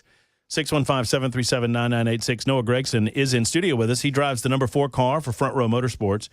Talking about not just the race this weekend at Talladega, but also the upcoming race at Nashville Super Speedway. And I'm going to tell you how you can get tickets to that race coming up in just a second. It's the Cracker Barrel 400 happening Sunday, June 1st. Is this right? Is it a night race this year? Yeah, 6 p.m. start. 6 p.m. start. I went to Cracker Barrel this morning. The Oreo pancakes, so good. You're a pancake guy? I like pancakes, yeah. Oh, that's too bad. Some eggs, scrambled eggs. Oreo pancakes, though? They had the Oreo pancakes. That's what I got this morning. It was delicious. Cracker Barrel's pretty good. Cracker Barrel. I mean, you can't go wrong. I mean, you were born and raised in Vegas? Yes, sir. I did copious amounts of research for this interview, Noah. And is it true that your grandfather was the mayor? Great-grandfather, Your great-grandfather was the mayor of Las Vegas? Yep, for 16 years. Well, did you ever know your great-grandfather? He died when I was like 4 or 5. So I remember going to his house and stuff. And growing up in Las Vegas must be like growing up at an adult Disney World. It is, but we don't. It's like a normal city outside the Strip. Like, if you're a tour, it's kind of like living in Nashville. If and you not live going in Nashville, downtown. You're not going down. How You're not often going to do you Broadway. go to Broadway? Yeah, when people are in town. Once a month, maybe. Right, maybe for dinner, drinks, maybe. Right. Like, we never go to the casino, so it's like a normal town outside of the Strip, but the Strip is centrally located. So, I mean, you grow up and you see things that you probably wouldn't in other states, or other cities. So, it definitely is a cool place to be from. Now that I'm older and can responsibly go to the casinos and go gamble or have a few beverages. What's your favorite game? I used to be a big blackjack guy, but now I'm like a baccarat guy. See, you got that cup money. I see what you're doing there. See, and now I limit myself to like $300. You ever step up to the craps table? I did. Craps once. is very intimidating. I actually did once last time we were in Vegas, and I lost all my money really quick. But bubble craps is fun. Have you ever seen that? Bubble craps. I mean, from a craps guy, bubble craps is like that's what the plebes play. I'm a plebe. Are you? Yeah. I mean, it comes to craps, there's too much stuff to understand for craps. So it's really simple, but it's not. No, I mean, well, you got to stay in your lane. You got to keep out of that center stuff. Keep all the hard ways and all that crap. You got to keep away from that and just keep on the point. So, at what point did you know that you want to race cars for a living?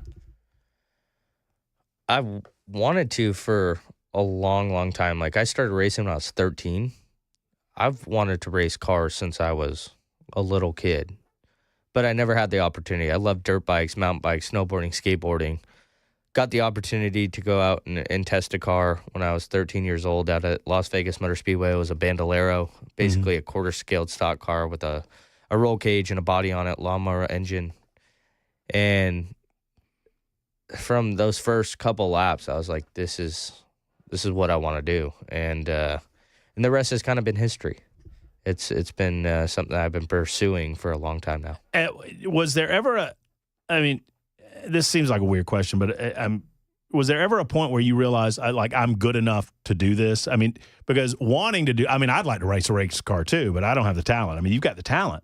So, I mean, having the want to and having the ability to are two different things. I mean, was there ever a time in your career where it was like, I'm right here with you're obviously with the big boys now. Yeah, I've always believed that I could do it, but you don't know until you go out there and do it. So I was racing legend cars in 2014, and the next year we didn't know if we wanted to race, late models in Vegas, kind of ready to move up to that next step of full-size stock cars. And the guy who was running my legend car program, he worked for a K&N team, which is now ARCA team. It was called Gene Price Motorsports. Well, the two crew chiefs were going to buy the team at the end of the year, and they needed a second driver to be able to afford to buy all the equipment and stuff. So we signed up, and I was hoping to maybe get a couple top 10s throughout the season. I didn't know what to expect, not racing stock cars at all, and ended up third in my first race and won my third race out at Tucson Speedway. So that was kind of the moment where I was like, oh man, like maybe I can do this. And then you move up to the truck series and then start having some success there, and then Xfinity level, and now we're trying to find success in the Cup Series. What's the hardest part about what you do? Keeping your confidence, just getting beat down every week and managing expectations. And there's a lot of people who rely on you as a race car driver, and there's a lot of people at the shop. There's a lot of people, and trying to do your absolute best and manage expectations, I'd say is definitely challenging. I try and go out there and win every race, but sometimes, a 10th place finish or a 15th place finish, whatever you got that weekend, it's kind of like poker. You got to make the most of each hand, right, in a sense. So I'd say just not getting beat down week after week. If, we're in a losing sport. If you win one or two races a year, that's a pretty good year. If you win more, that's a phenomenal year. If you're not first, you're last. No, man, you can be second, you can be third. You're not necessarily. But I just watched Talladega Nights last night. So, had you ever watched it? Yeah, I've watched it, but sure. I had to get a little last minute Talladega prep in before we go there this weekend. What's that going to be like? It'll be wild. It'll be chaotic. No, it's always a mess there at Talladega, but. It's a party. It's a party. If you guys listening haven't been to Talladega, it's a party with a race going on in the middle. I tell everyone, if you want to go to your first NASCAR race, go in the infield at Talladega. If you've never been, have you been to Talladega Boulevard on Saturday night? It is. I don't know if I missed a Talladega Boulevard. They bring their own stripper poles, guys. I mean, I'm not making this up. I'm not making this up. No, they park in there, and I don't know if they're stripper poles. They're poles that women like to dance on. I don't know what else you would call them. Noah's getting very quiet right now, so I'm just going to keep talking. But all I know is what I saw. It's a show, and it is an absolute you guys got to show. go to see for yourself. I just remember trying to go to bed at 3:00 in the morning. We were in the infield. I was sleeping in the back of my truck. I've done that. And things are finally calming down, right? And there's some woman screaming for her dog, Bo. Bo, come here, Bo. And I just remember some guy way out in the distance screaming, somebody either find or shoot that damn dog. I was like, that's Dega, baby. It's wild. And my favorite part about Dega is they'll post on Talladega's social media. They'll post everything that people left over after the weekend. So there's my goodness, TVs and couches and lawn chairs and you name it. And sometimes humans, get left and they don't know where the groups went. Is that a fun style of racing for you? I guess. Yeah, it's fun. It's a 200-mile-an-hour chess match. You're trying to position yourself up towards the front for the final pit stop of the race. And there's a lot of strategy that goes involved with the team. There's a lot of strategy involved with saving enough fuel to have a faster pit stop than the other guys on the last pit stop and trying to just gain as much track position. So track position is being up front. Obviously up front it's a little easier to manage the race. Is that just another evolution in the sport because I've noticed over the last or is it just a byproduct of the new car, the fuel savings? Because the new car, I think it might be a little bit of the evolution of the sport, but majority of it is because of the rules package in this new car. If they put a huge spoiler on the car, and I don't know what they would have to do if they took the spoiler off, whatever they wanted to do with the aerodynamic package of the car, it might change that, but I'm not positive on that. Because the idea is, tell me if I'm wrong, Noah, you're the expert, that they can get the tires done before they can get the fuel in. Correct. So if you can limit how long it takes to get the fuel in by saving fuel on the track, that's going to save you 0.4 of a second in your pit stop. Be 6 or 7 spots. That's insane that you talk about. That's a lot, right? Right. I mean, yeah. I mean, right. I mean, but that's what you're talking. So at a place like Dega and maybe even a place like Nashville, I don't know, your goal is to be maybe further back because if you're in the pack, you can save more fuel.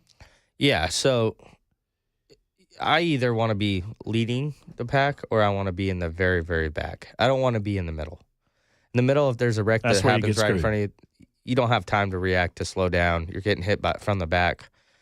So if I can't control the race, I ride around in the back and just save as much fuel as possible. But you can also save fuel from the front and just ride half throttle and let the guy push you around the whole entire track, beating your back bumper off. And that's another way. So there's a lot of strategy. There's a lot that goes into it. I mean, is that fun, going 200 miles an hour and feeling your back end lift a little bit when somebody bangs into the back of you? Is that a fun experience? You're white knuckling that thing around. If you're leading the pack, you're getting pushed in the back of your car. It's almost like being in a wheelbarrow.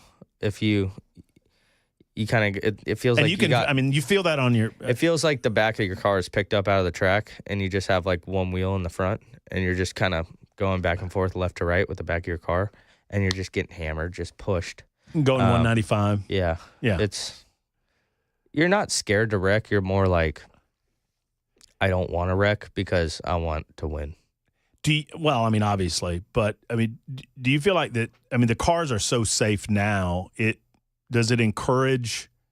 I don't say reckless driving, but it encourages more aggression toward the end of a race. I would say the format of the race with the stage points and how hard it is to pass.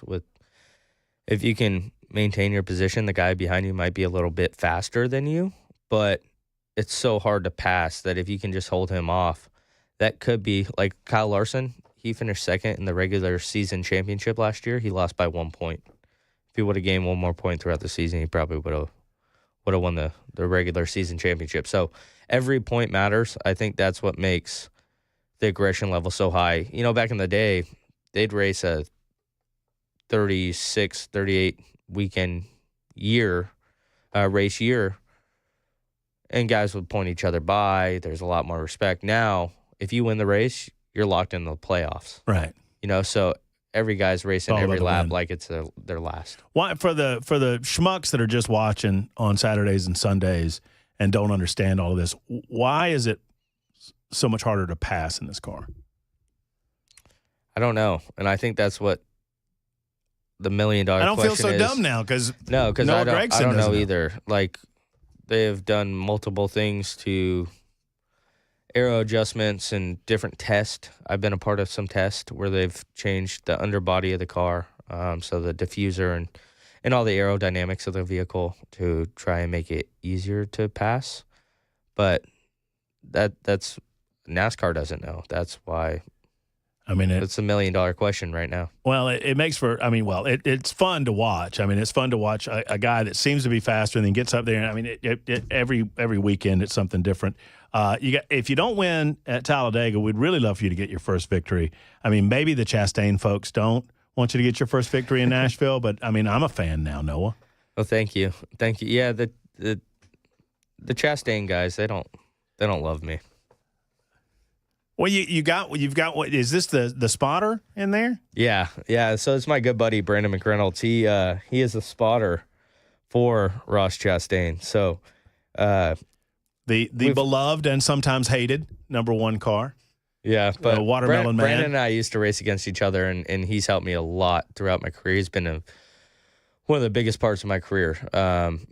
We've been through everything together. So when we're racing each other on Sunday, there's no love lost. We still got each other's backs. What's that relationship like with you and your spotter? Well, I don't know. He might be telling Ross to wreck me or something, but I mean, probably. No, I'm just kidding. I'm kidding. So, I mean, that relationship is, I mean, that's a pretty, I mean, is that really driver and spotter specific in terms of what that relationship on the radio is like? Yeah, definitely having a good relationship with your spotter is important because that's the guy who's talking to you. He's our eye in the sky. He's telling us where the cars are around us and whatnot. So got to have a lot of trust. You got to have a lot of trust and a good relationship with that individual. You ever have a spotter screw you? Yeah, I mean, it happens. You know, it's like but you don't blame I've them. messed up on. No, that's part of this sport. Guys are going to mess up on the pit stops. I'm going to mess up on restarts. Right. Everybody messes up. Well, don't mess up this weekend. We're wishing you luck at Talladega. We wish you luck at Nashville. By the way, if you want to get tickets to the Cracker Barrel 400, go over to NashvilleSuperspeedway.com. That's NashvilleSuperspeedway.com. They've got all kind of weekend packages available for the June 1st race. It is a night race, which is a ton of fun out in Lebanon at Nashville Superspeedway. Noah, it's been a pleasure to get to meet you, man. Thank you. Yeah, make sure you guys come out to the Nashville race. It's so much fun. One of my favorite weekends of the year at all the racetracks we go to. So I appreciate you having me. I hope you get a guitar and don't poop your suit. I try not to. Thank you, Noah. That's Noah Gregson, the driver of the number 4 car. We'll be back in just a moment on Super Talk.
Hello, friends. It's Matt Murphy for Men of Valor. What type of men do you want coming out of the prison system? Maybe it's not a question that you've ever considered, but over 90% of the men that go into our Tennessee prison system will get out at some point or another. What type of men do we want coming out? Individuals that have learned to be better criminals inside of the system and they're going to offend again, or people who have learned to be good men of integrity, who have learned to be men of valor. It's what they do at the Men of Valor organization. Their army of staff and volunteers minister directly to the incarcerated by way of Bible study, discipleship group.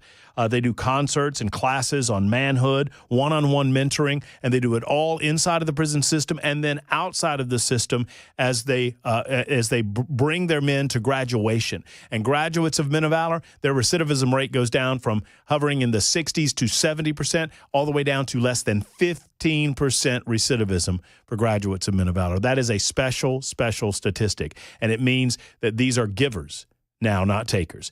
Will you help? Will you volunteer or donate today? MOVministry.com. That's MOVministry.com for Men of Valor.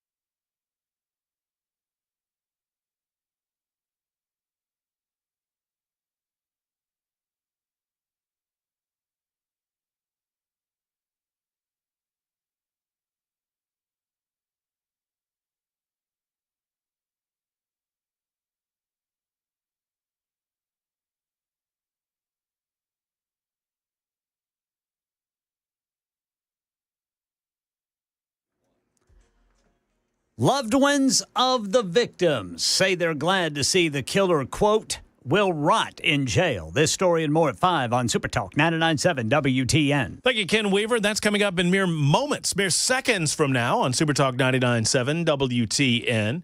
A lot of reaction to our conversation with Noah Gregson. 1777 says, man, you didn't give Larry McReynolds a shout-out. Well, I could have, I suppose. Also, a lot of reaction to why and how the cars are riding the way that they're riding, and a lot of you telling us about your first experience with NASCAR. Your first NASCAR race was Talladega, 1974. That's going back there. Ooh. Man, back before those restrictor plates. Jason says, last time I went to Talladega, I've always camped. We left everything we brought behind. Yeah, that sounds like a very Jason thing to text. Thank you, Jason. More coming up with Congressman Tim Burchett. That is on the way next. We'll talk about Washington, D.C. That's a poop show.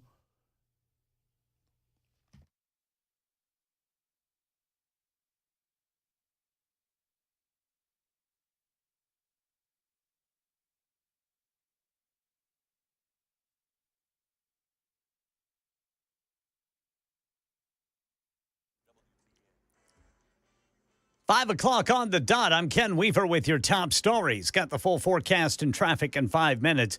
Robert Crimo has been sentenced to life in prison in connection with the Highland Park, Illinois parade shooting of 2022. The judge giving Crimo 7 life prison sentences for each of those killed, 50 years in prison for each person injured. Liz Turnipseed, a victim of the shooting, says the sentencing closed a chapter for her family. I don't have to think about him anymore. I don't have to worry about him anymore. And me and my husband and my daughter can continue to move forward, and I can continue to heal. Crimo was absent from court this week, but proceedings continued without him. President Trump condemning Russia's latest attack on Ukraine in Kyiv, calling it very bad timing. He spoke again today about those strikes, and ABC News White House correspondent Karen Travers has the latest. President Trump was asked Thursday about his level of frustration with Russian President Vladimir Putin after he posted this morning on social media, quote, Vladimir, stop, responding to the deadly Russian strikes on Kyiv overnight. I wasn't happy with it, and we're in the midst of talking peace, and missiles were fired. And I was not happy with it. The president was later asked what concessions Russia has offered so far in negotiations for a peace deal. Stopping the war, taking the whole country. Pretty big concession. Karen Travers, ABC News, the White House. Yeah, the federal judge ordering the Trump administration to facilitate the return of a deported 20-year-old, they say, entered the U.S. as an unaccompanied minor. That is what the court is saying. That's U.S. District Judge Stephanie Gallagher, who was appointed to the U.S. District Court in Maryland by President Trump in 2019. Several judges ruling against the Trump administration today. One blocking proof of citizenship to register to vote. Another blocking the push to end DEI in K-12 public schools. Then another judge says the Trump administration cannot withhold federal funding from sanctuary cities and states. And then the Trump administration asking the Supreme Court to allow the transgender military ban to take effect for now.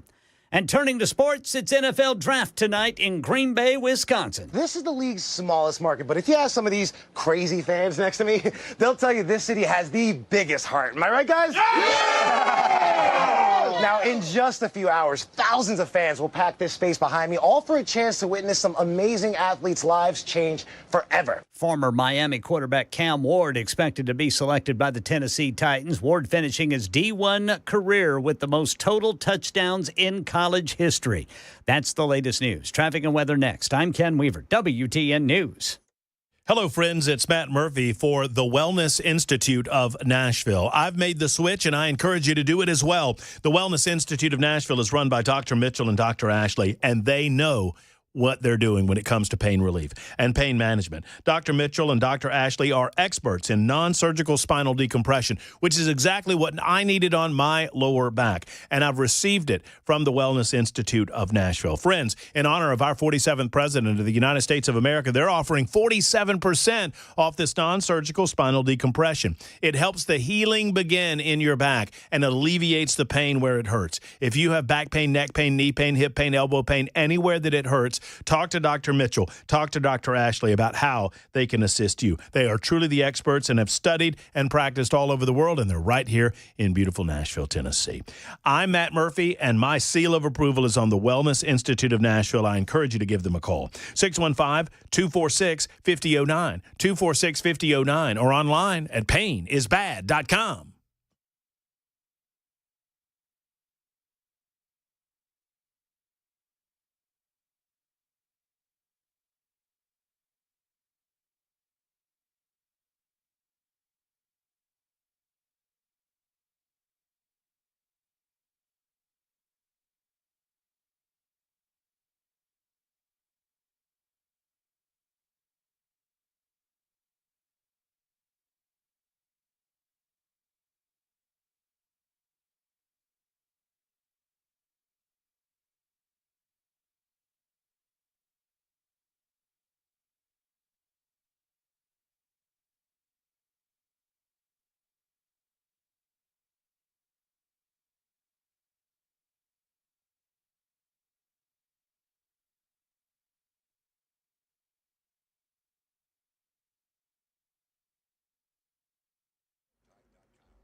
Belmont, police reporting a crash, 8th Avenue South near Wedgwood Avenue. Also 440 eastbound near Hillsborough Pike and 21st Avenue, exit 3. Rivergate, police reporting a crash blocking the right lane, 65 northbound approaching Vietnam Veterans Boulevard. And in Smyrna, TDOT says there's a crash blocking the right lane, 24 eastbound near Almaville Road. Traffic every 10 minutes every morning on Super Talk 99.7 WTN.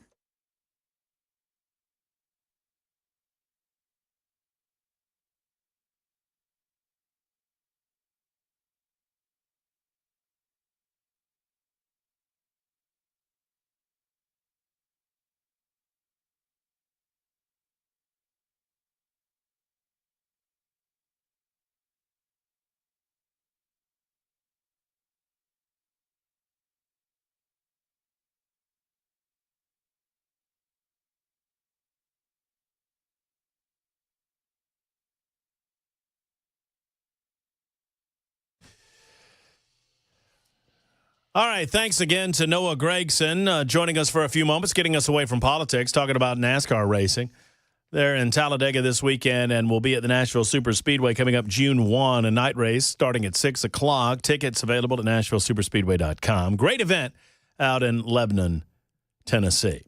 A great American comes to us via our Zoom link. He is Congressman Tim Burchett. It is always a pleasure to talk with Tim about activities going on in the cesspool that is Washington, D.C. And if my vision does not deceive me, Tim is speeding down a roadway of some sort or another. Hopefully you're not driving and Zooming at the same time. Zoom to driving is drunk driving, Tim. Yeah, well, I am in the passenger seat, so I would not put that over on you, brother. It's good to talk with you, my friend. How I know you get this a lot, and I want to get it on the table for conversation. I mean, how tired of you? I follow you on social media, and your X platform posts are a second to none. But you make sure to remind people that you feel like your body, the House of Representatives, is getting a few things done, and it just goes to sit over in the Senate. But I know you get this question a lot. What more can we do to encourage the Congress to do more to codify some of the activity going on in Washington, D.C. right now? I think keep the pressure on us, Matt. Thank you so much for having me on. You know, the bill dealing with the judges that are definitely getting out of their lane is their license bill. 2 weeks ago, we passed it out of the House. And it's sitting over in the Senate. You know, you got to get 54 votes over there. But I tweeted out earlier on my X account at Tim Burchett that, you know, we just need to start voting stuff and send it to the Senate. And let's take our legislators into account. Let's see how they vote. Put it up or down. I'm tired of protecting people. We're not in the business of that. We should be in the business of enforcing the Constitution. And we're falling down on our duty. Send it over to the Senate. Let them vote it up or down. So if they got a tough bill, send it over to us. Let's do something. I'm sick and tired of these committees, these staff members, these gutless chairmen that won't move bills because some lobbyist has a problem with it. It's pathetic. I've got that bill to defund the Taliban. We sent them $40 million a dadgum week. And say that again. Say that again one more time. $40 million a week. And a guy named Sean Ryan, who's a Navy SEAL who has a podcast, it rivals Rogan some week in viewership. And he's a Navy SEAL, lives over there in Franklin, Tennessee. And he alerted me to a situation. We looked into it, and sure enough, I even have the documentation from the State Department, who's no friend of yours or mine, that it's actually we've put close to $5 billion of your tax dollars into their pockets, and they take it through their NGOs. We've got close to 1,000 NGOs working out of Afghanistan, but those people will hate us for free. We've got to quit this stuff. It's all over the board. It's up and down, and somebody's getting rich off of it. And I don't care if they're a Republican or a Democrat. If they're doing it, they need to be in handcuffs and let out of the Capitol. You mentioned the judicial overreach, and we talk about it much on the show, sure. Tim. And I want you to speak to what the House has passed and what is sitting over at the Senate right now, because it seems a simple task to say that a federal judge, does not have authority to extend beyond their judicial boundary. Is it not that simple? Yeah, it's these district judges is where you're seeing this. And Daryl's bill is very straightforward, and it just says they have to basically, put it in Tim Burchett terms that I understand, they just have to stay in their lane. They can't overreach on things they have no jurisdictional ability or within the rules of law. They cannot reach out into things that they're not supposed to be doing, and this sets those rules into place a little firmer than they were in the past. And people are saying, "Oh, censor them. Let's impeach them." Do you really think that's going to happen? And do we? I'd like to see it. I say do it. Let's bring them up. But we've got to get an urgency in Congress. We do not have that culture running by us. And part of the problem you have, in my opinion, it's my humble opinion, but you've got a lot of people that would like to be speaker, and you've got a lot of staff members that would like someone to be speaker other than who's speaker, and they will slow things down. They will, we need to get a CBO score on this, or this group of lobbyists isn't going to like this. And I don't care. I'm sick of hearing chairmen in both parties say oh, we can't pass that because my staff wouldn't like that. And we didn't elect these staff members. These staff members are corrupted by the lobbyists on K Street. And that's another reason why I don't get big contributions, honestly. They always can find somebody to throw money at, but they don't do it to me because I call them out on this stuff. And we've got to call it for what it is. It is corruption, and it goes to the core of everything that we're doing right now. And it's greed, and that's the basis of it. I mean, are you at all concerned? I mean, even with a razor thin majority in the House, you guys seem to, according to what you're telling me now, you're getting a few pieces of legislation passed, and it just goes over to sit at the Senate. You can understand why the people around the state of Tennessee and around the United States of America are getting a little bit frustrated. What's your message to those folks that are getting frustrated? I mean, I understand it. It's only been 94 days by my math since Trump was inaugurated. We have a majority in the House. We have a majority in the Senate. And people feel like, well, we need a supermajority. We need this or that over in the Senate. I mean, it's starting to fall on deaf ears why some of these things aren't getting past the Senate. I know it's the other body, but what do you say to folks? It's us too. I mean, we've got to start putting stuff out. You remember when you had me on right after Trump got inaugurated, and I said, look, the victory lap is over. Let's get to work. Let's do something. Let's show America that we mean business. Congress is in a we're one flu season away from losing the majority. Donald Trump won overwhelmingly, and there's a reason he won overwhelmingly. And there's a reason we did not win overwhelmingly, because our message was very clouded and diluted. Trump's was not. It was crystal clear. And those of us who put forth that message, we were 15 or 16 points ahead on election day. And it falls back on our former leadership who these moderates in these seats that we could have elected conservatives, and that's part of the problem. So it's going to take more than one election cycle to clean this mess up, but we got to keep fighting, and I hope America just keeps pushing us. I know they're frustrated. I'm frustrated. I had a very I'll say spirited conversation with Speaker Johnson yesterday about this very problem, and that America is not. They don't care about the CBO scores and all the bureaucracy that's involved. They want action, and they need to get it. We need to start codifying everything President Donald J. Trump has done and get it to the floor of the House and send it over to the Senate. We don't need to have, let's do a week of education bills. Let's do, it's always, that's always their goal. They've got these PR people that tell them how to do this stuff, and it's a nightmare. The state of Tennessee, they run their legislature. Bill comes.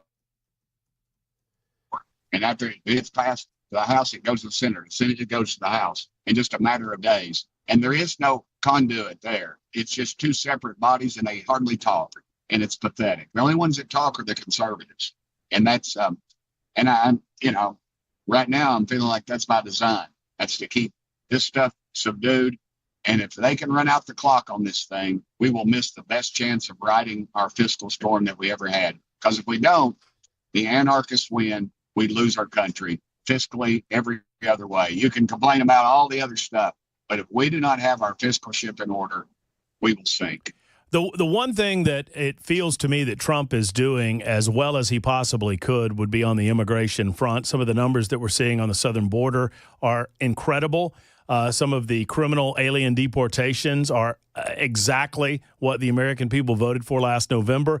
I look no further than the mainstream media's obsession with this Abrego Garcia guy as an example of how well it's going. Because if there was a better example of somebody that they could try to lionize they could create this anecdotal, symbol out of, they would, but they can't. I mean, do you get that concerned? I mean, we recognize that maybe there weren't some boxes checked in terms of Abrego Garcia, but I'm not going to get heartburn about it all. You're a law and order guy, though, Tim. I mean, would you like to have seen that process work a little better? In retrospect, I really don't know, because he is not an American citizen. It'd be like if the president of El Salvador, and I'm on the El Salvador caucus. I'm in tune. I've been in tune what's going on in El Salvador for quite some time. And, it'd be like if the president of El Salvador demanded President Trump release an American citizen to him in El Salvador. That's the same deal. They're here illegally. It went through the process. He was sent back to his country of origin. He has gang ties. There's no question there. I think they keep saying that, but and the Democrats basically, I don't know where they're doing their polling. Even about said ESPN, but that's pretty liberal too. But even CNN has said, 56% of the population of America thinks that we're going in the right direction right now with immigration, and that's CNN. So you can probably add 10 or 15 points to it. So I just think that we need to push this thing. Let's pat ourselves on the back on immigration. Let's tighten up those laws, and then let's move to the next one. We've got Department of Education. We've got Department of Defense. All this stuff that DOJ has uncovered through all these things. Shut down the Department of Education. Send the money to the states. It's not in the Constitution of the state of Tennessee. And send it to the states. The United States, excuse me. Send it to the states. Let them figure it out. And let's move on. That's what we need to do. We need to follow through with what we said we're going to do. And we just get bogged down. And part of the problem, again, is a lot of people, everybody think I must be the only guy in Washington, D.C. that does not want to be Speaker of the House. I think everybody up there has figured out some angle of this happens, if this happens, I might have a shot at this. So they're not going to be pushing things. I think some people would rather,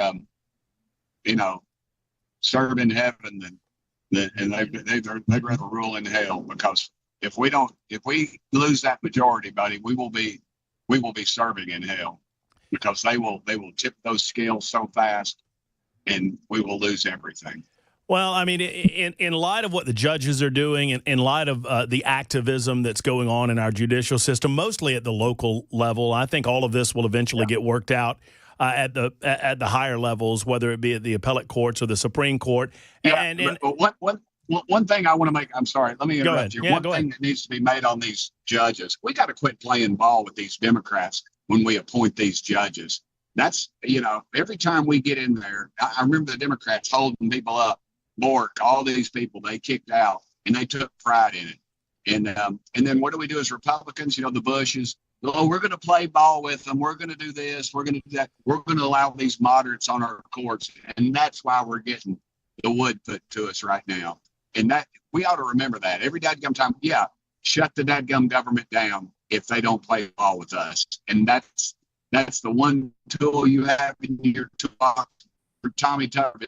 All the hell for that. And God bless him for it, because he exposed what's going on. We need to start standing up as conservatives in doing what we said we're going to do. And if it comes to making tough decisions, make those tough decisions, because we're seeing now what these active judges can do, and they're activists and they're anarchists. Is it too early for us to begin to judge progress or lack thereof within the FBI? Kash Patel, Dan Bongino, and the like. Do we need to give these guys a little more time, or what's your assessment? I think, from what I understand, the process is starting to work. So yeah, we're going to have to. And again, you do away with something, still you got to build a case against people that did criminal activity. So there's so much out there. I think I think we've got two good people in there, and they are working against a very corrupt system that is trying to run the clock out on them as well. And I think that's what you're seeing with them. From what I understand, my sources over there tell me, and I know Bongino, he's a patriot. I really like him, and I think that's exactly what they're up against. It's just like with those leaked phone calls, that was a setup. Somebody with inside did that, and I'm for that as well. Well, and Tim, you well know. The left, they've decided they want a pelt, and they've decided that they're going to try to get the Secretary of Defense. And I'm not granting an inch on Pete Hegseth right now. I think we lost him. I think we finally. Oh no, there. He's perfect. He's that's it. I remember when out, everybody attacked me on Signal, thinking that nobody could listen or watch or whatever. And I thought, yeah, some 15-year-old kid in a in a basement somewhere has already figured out how to hack into this thing. And it's just very, it's like saying the Titanic was unsinkable. It's very arrogant right now. I think with the technology, it's developing so fast that we think that anybody can get around that stuff. And I think they learned their lesson. I think they lost. That's a very long conversation with him and the speaker about my concerns at the Pentagon and the expenditures and things going on. We're buying aircraft carriers and more manned air flights when we know drones are where it's at. When we know somebody can put 100 drones and knock down anything we got. So, and that's no oversimplification. That is a reality. Tim, before we let you go, I saw on social media you were at the world's largest fish fry. Was that today? Yeah, well, it's going on today. I was at it yesterday. Oh, yeah, okay. I was invited down. I've been trying to get to it forever, and beautiful Paris, Tennessee. I've been to Paris, Tennessee. Yes, sir. Yeah, the world's largest fish fry. I've been trying to get there forever, and I love catfish, so it was great. And a lot of great people, very good conservative, God-fearing folks. And I was just honored to be asked to come down and shake a few hands. And if I ever was to run statewide, that Paris, Tennessee would be a good place to have some friends. Some people are suggesting that Tim Burchett might be a pretty good senator to shake things up in that other body, get some activity going on. You ever thought about it? Well, I've thought about it. If the Lord opened that door, I would definitely be interested in pursuing that. I really would.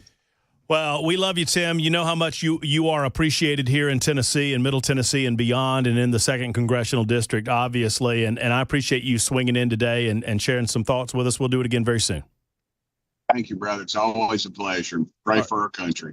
We'll do so. There's Tim Burchett joining us for a few moments at Super Talk 99.7 WTN.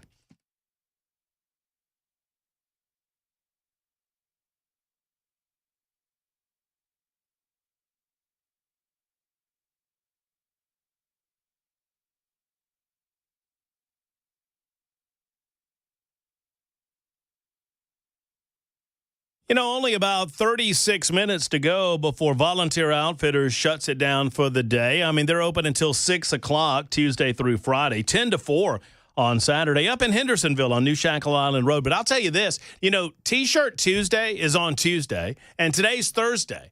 And I think we ought to have T-shirt Thursday, but you know what? I'm not the one that makes that decision. That would be Tommy. But here's what I will do. I'll tell you this, and I've not asked any permission for this, but if you get there before 6 o'clock, tell whoever's there that Matt said he'd buy your T-shirt for you, and just put it on my tab, Tommy, and I'll catch up with you the next time I'm at Volunteer Outfitters. In all seriousness, folks, you can do that, by the way. I'm serious about that, but I'm serious about this, too. If you're an outdoorsman and you're thinking about fishing season or you're thinking about, outdoor activity like even golf, they've got all the attire for you. They've got the shirts and the pants, and they've got the boots. They've got things like Extra Tough boots and Orca coolers and Aftco and Huck and Drake and so much more at Volunteer Outfitters. They've got team gear for your favorite team. Obviously, Volunteer Outfitters, you can expect that they've got volunteer gear, plus other teams in the SEC and beyond. 615-431-0824, 431-0824 on New Shackle Island Road. It's Volunteer Outfitters. Tell them Matt Murphy sent you.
A recall involving a choking hazard after you strap your child in, and a TikToker arrested for spreading panic. These stories and more at 5:30 on Super Talk 99.7 WTN. Why, thank you, Ken Weaver. That's coming up in mere seconds on Super Talk 99.7 WTN. Hey, we heard from Larry. Larry, too, we call him. You know, Larry's the guy that called me the butt tweed. Oh, yeah. Remember? That's a classic. I heard that. That is a classic. Larry said, this is from last night after our conversation with Senator Richard Briggs, which happened in the 6 o'clock hour, which I believe is podcast on 997WTN.com. Matt, you're incapable of having a conversation with another adult. Just wow. That's why the representatives in Tennessee and Washington won't talk to you, because you just cannot control your little L, which seems more like little L liberal than anything else. Childish, just childish. You're not capable of having a conversation with anyone without getting your panties in a wad. Quit being such a butt spit. A butt spit. You do so well and have a great show, then you show your ass. Just another example of your inability not to be a butt tweed. SMH. Goodness. Well, that was yesterday. Today at 5:27, I got a new note. It says, wow, Matt, the king of the butt tweeds, can actually be civil with one of our representatives. Not one bit of butt spitting. If we could just get you to do that with everyone, you'd rock. But I'm still questioning that little L. LMAO. I love you too, Larry. I got nothing but love for you. I think Larry, too, might have a butt fetish. Well, references an awful lot. Apparently, he's coming to the right guy, because I am now officially Matt Murphy, king of the butt tweeds. I've never heard of butt tweed or butt spitting, but I guarantee I'm going to use them from here on out. You know what? I've never heard of them either, Ken, but I get it. I don't think you don't get it. You get it. Yeah, well, yeah. It's not a compliment. I don't. No, it's not. Butt spitting. I think you butt spit out of your. Careful. We're not nincompoops yet, Brother Murphy. Oh, that's true. But enough about Tony Stewart. Super Talk 99.7 WTN.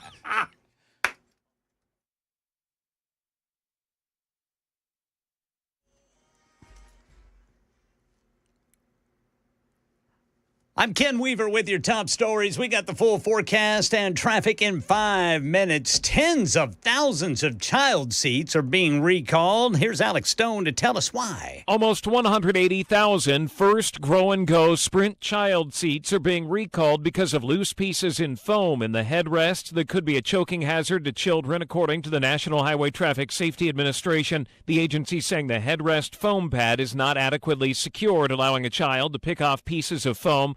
There have been 13 known cases of a child who put the foam in their mouth. Owners of the child seats will be mailed a letter on June 9th. The manufacturer will send a replacement headrest pad assembly kit free of charge. Alex Stone, ABC News. 50,000 people filed into St. Peter's Basilica yesterday as the first day of viewing for Pope Francis gave the faithful their chance to say goodbye to the people's Pope.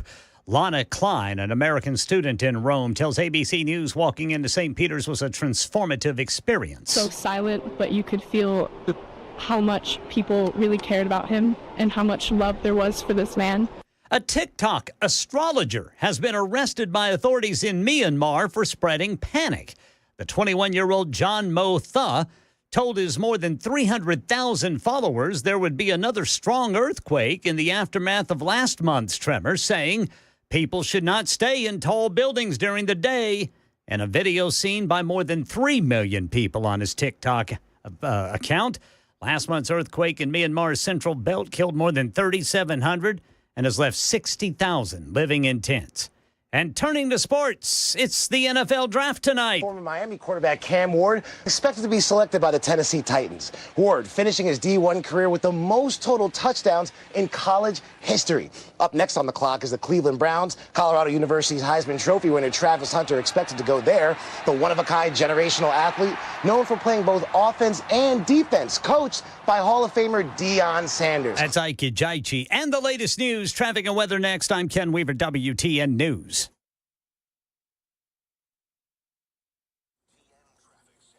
Belmont police reporting a crash, 8th Avenue near Wedgwood Avenue. Rivergate police say there's a crash 65 northbound approaching Vietnam Veterans Boulevard. And in Laverne, guess where? 24 eastbound at Waldron Road, disabled vehicle blocking the right lane. Back to Belmont now, got a crash, 440 eastbound near Hillsborough Pike. And in Smyrna, guess where? 24 eastbound near Almaville Road, right lane blocked by a crash. Traffic every 10 minutes every morning on Super Talk 99.7 WTN.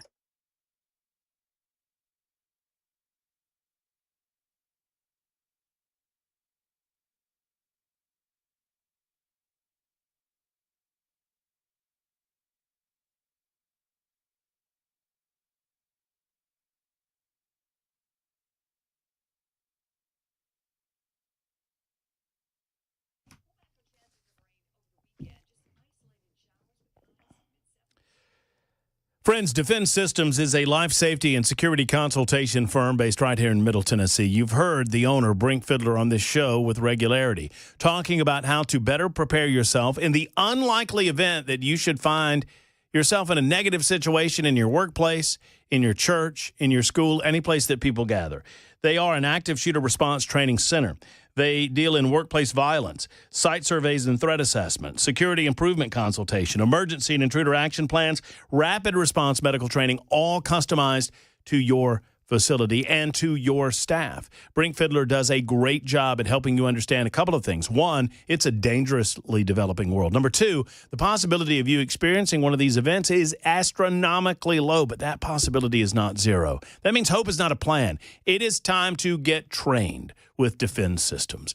Let's contact Defense Systems today at defensesystems.com or 615-236-6484. And don't forget, when you go over there, why not stop by godfearinggunowners.com? godfearinggunowners.com. It's Brink Fiddler's apparel line. You'd love to see some of these incredible clothing items that they have available for you at godfearinggunowners.com or defensesystems.com.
Weather can change in an instant, and you need to be prepared for any outcome. That's why Generator Supercenter of Nashville will help keep your family safe and connected. We make buying a backup generator simple and easy, with financing options available, free in-home estimate, turnkey installations, no worry warranty, and most importantly, the monitoring and service of your fully installed generator. Come see us at our location in Nashville or visit us online. Generator Supercenter of Nashville. We serve all Middle Tennessee.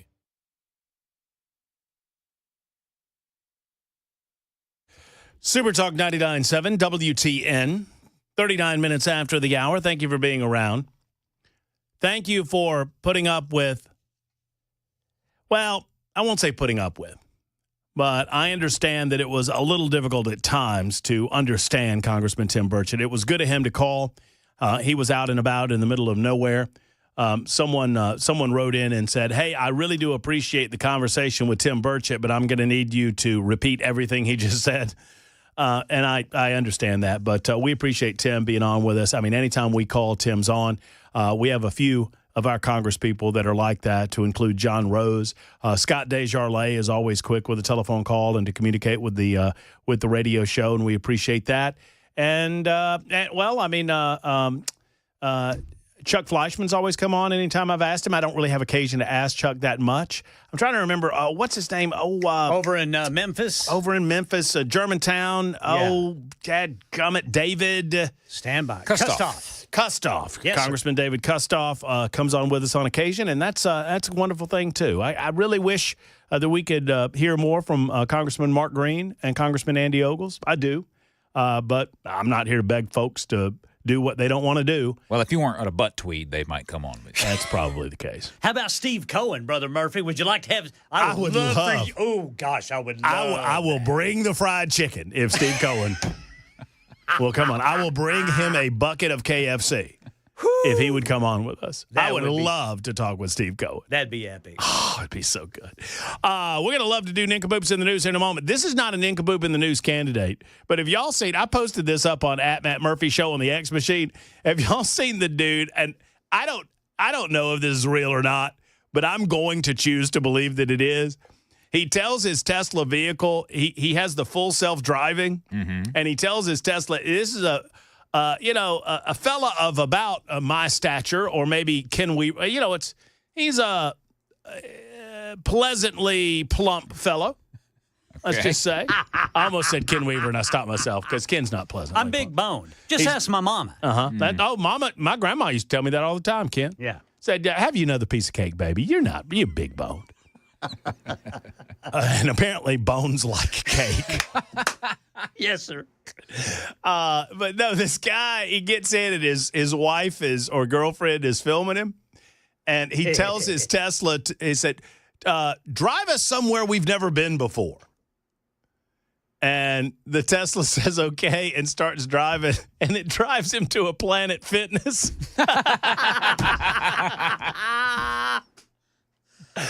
And I just want to believe that it's real. I know it's probably a fake, but I'm just going to choose to believe that it's real. The way they reacted because they're like, oh, we don't know where we're going. Where are we going? And then finally it pulls into the Planet Fitness, and his wife just loses it. I'm like, okay, that's pretty good. Speaking of pretty good, it's time for Nincompoops in the News. Nincompoops in the News. Speaking of nincompoops, 4460 writes in and says, yeah, Ken might not have heard of Butt Tweed, but he's heard of Butt Lightyear. That's right. Butt Lightyear. I forgot to look that up last night. Yeah, you boys, you got to see that. I'm not doing it. I am not doing it. I know a trick when I hear one. It is time. You know what the news is. You hear Ken Weaver delivering it twice an hour. Now it's time to find the nincompoops out there in the hinterland. We find 3 separate nincompoop stories, and you get to vote on them on a daily basis. You tell us who the nincompoop of the day is. It's Ken Weaver. It's Chris Webber. It's Matt Murphy. It's Nincompoops in the News. Well, I mean, Weber's got his light on. That normally means he wants to go first. Get him, Brother Chris. All right, let's do it. Rogers County, Oklahoma. Oh, boy. Ken, you familiar? I know it well. An unusual trial is taking place there in Rogers County. It's of a woman who was charged with DUI back in 2021. Casey Hunt is acting as her own attorney. Yeah. And after numerous warnings about outbursts, she was arrested for contempt. She'll be sentenced for that later, but her DUI trial then resumed the following day. Casey Hunt told the judge that she would be bringing her therapy kangaroo to court. Yes, sir. But she did not. At one point, she insisted the judge read the Declaration of Independence, but the judge did not. She's also said several times that she's under duress and, quote, not well. Court records show the case took so long to get to trial because Hunt filed dozens of motions asking the judge to be allowed to talk about jail deaths during her trial and talk about a Tulsa attorney charged with rape and child sex abuse cases in another county. Goodness. But the judge, again, ruled none of those have anything to do with whether she was driving drunk in 2021. Her arrest report, by the way, says she pulled out of an alley and nearly ran into a police officer's car, then crossed the center lane and drove around construction barrels blocking off a street, and, of course, failed those field sobriety tests. The body camera footage was shown to jurors, and during the traffic stop, Hunt repeatedly uses slurs and curse words and tells the officers if she's vaccinated, she will kill them. She did apologize to the jurors about the video, saying it was awful, and she told the local news that why she's representing herself, saying, quote, "I'm an actual beneficiary of the public trust, which means I can come to people and say, hey, here's my feedback on the court, so I'm not representing the name on the piece of paper. I'm not represented by an attorney in order to take the position to where I can open up the ability to talk about certain things." Yeah, I didn't mess that up. This is actually what she said. That is makes sense to me. Yeah. Oh, yes. That was the end of that quote. No word on her contempt charges, but her DUI trial is expected to is actually resumed, and I don't know what the determination will be on that, but I have a feeling that it's not going to go her way. So what are our bets on whether or not she actually has an emotional support kangaroo, or if that's just maybe it's an imaginary emotional support kangaroo? She might have one. I assumed it might have something to do with the court. Kangaroo there court. you go. Yeah, probably. But she didn't so. seem all that clever, so I didn't know if she could come up with that on her own. Well, what is the old saying that he or she, in this case, who represents themselves, has a fool for an attorney? Yeah, that's what I hear. That seems the very definition of an nincompoop, Chris Webber. Well done on you. A man who bought 20,000 euros. What would that be? That'd be about 30. I bet it's. I'm gonna guess. I think a euro is like $1.80. So I'm gonna guess 20,000 euros is gonna equate to $38,000. Nope. Wrong. Okay. I'm gonna guess it equates to $48,000. Not even close. $22,000. Bingo. Oh, did I get it on the third one? $22,779.30. A man who bought a $20,000 euro car to replace the one that he had stolen has discovered that he accidentally bought back his own vehicle. I have no idea who the nincompoop here is, the car thief or the dude that bought it, but one way or the other. Ellen Valentine, 36, from across the pond in jolly old England, woke up on February 28th to find his car, a black Honda Civic, had disappeared from his drive overnight. After informing police and his insurance company, he started looking for a replacement 2016 Type R model and found one that he said looked identical to his car. Lucky day. 70 miles away. He bought it. Here's the thing. How did you not check this out? He bought it, and after purchasing the vehicle, come on, he noticed similar items in the vehicle that looked like his stuff. Mr. Valentine's realized he had bought his own stolen car. He also found in the glove box, he found in the satellite system in the previous addresses, like, you can scan in your navigation system. Yeah. These were addresses that he had programmed into the vehicle. Oh, how do you know about that? They're going the same place as I am. Oh, they're hanging out. Man, it must be like a Honda club. Wait a minute. That's my house. Maybe they know who stole my car. He told the BBC he was, quote, gutted when his car was stolen. He was determined to find a replacement that was the exact same vehicle. It was sort of a midlife crisis car. You don't get many of those, so I was pretty determined to get it replaced before one day I have to get a family car. I spotted one that was the same color, same year. It had the same exhaust system on it as well. It fit the bill precisely. He paid 20,000 euro for the replacement car at a reputable garage. But upon driving it home, started to get suspicious. I noticed things in the car were a bit odd, like the single tent peg and some Christmas tree pines and a Mars candy bar wrapper and other things that they had. They didn't even clean the car out? He's calling this a reputable garage. They haven't cleaned the car out? Yeah. Looks like they like candy bars, too. Oh, they eat the same type of candy. The guy that owned this car was named Valentine, too. This seat's in the same position that I would have had it in. Wow. This is like karma. It's like it's meant to be. Such a small world. Despite the car having a new license plate number and lower mileage. Ooh. Hey, roll. Wow. Mr. Valentine's suspicions were confirmed when he later discovered his and his parents' addresses in the built-in navigation system. I nearly crashed, to be honest. I was in shock. I don't know. That's pretty good. That's not bad British accent. My hands were shaking. My heart was pounding. Part of me felt triumphant. You need to throw a governor in there. Governor. Governor. Oh, yeah, that's a good one. Yeah. See if you can fit in a butt spit. Whomever did this was a butt spit, governor. Took the vehicle to a Honda garage and informed the police. He said he could not have believed that he had bought his own car, suspected it was stolen in order by unidentified thieves. No word on whether or not he will be getting his money back from the garage, who says that they had nothing to do with the theft. We just sell the cars, sir. Hey, we just do the news, boys. Yes, I don't sir. know what to tell you. I Yes, don't make them up. I just deliver them. So we don't know where the car came from, but your check's already gone. So sorry, buddy. What was this fellow's name? Mr. Valentine. Mr. Valentine. Yeah. Ewan, E-W-A-N. Ewan. Ewan Valentine. Yeah. Ewan, you are a nincompoop, sir. Nincompoop. That's nincompoop number 2. Here comes number 3. Oh, wait. Uh-oh. I forgot. Premature. We still got Ken one Weaver. more. We got another nincompoop to go. Oh, that's all right, boys. I'm going to start this out with an eyewitness account of a really bizarre police chase and shooting out of Davies County, Kentucky. Here we go. He's wearing a motorcycle helmet. There he's running. This is too crazy to be real. He's got a sword. So police from at least 3 different states were chasing 31-year-old Nina DeVille until she finally crashed into a ditch in Chandler, Indiana. DeVille, who was wearing a motorcycle helmet, got out and started waving a sword at a cop. Indiana State Police says the officer shot DeVille at least once. She then got inside that officer's patrol vehicle and sped away toward Boonville, Indiana. Wow. Police actually lost contact with the cruiser for a little while as she was driving at speeds in excess of 120 miles per hour. That'll do it.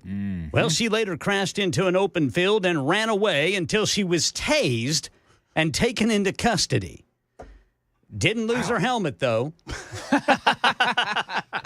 The Davies County Sheriff's Office says DeVille was bleeding heavily from several gunshot wounds. Ooh. She was taken to the hospital before taken to jail. Get this.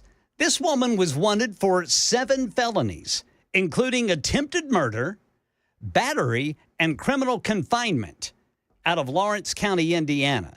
This chase apparently went through Kentucky, Illinois, and Indiana, I guess right there where they all meet. Yeah.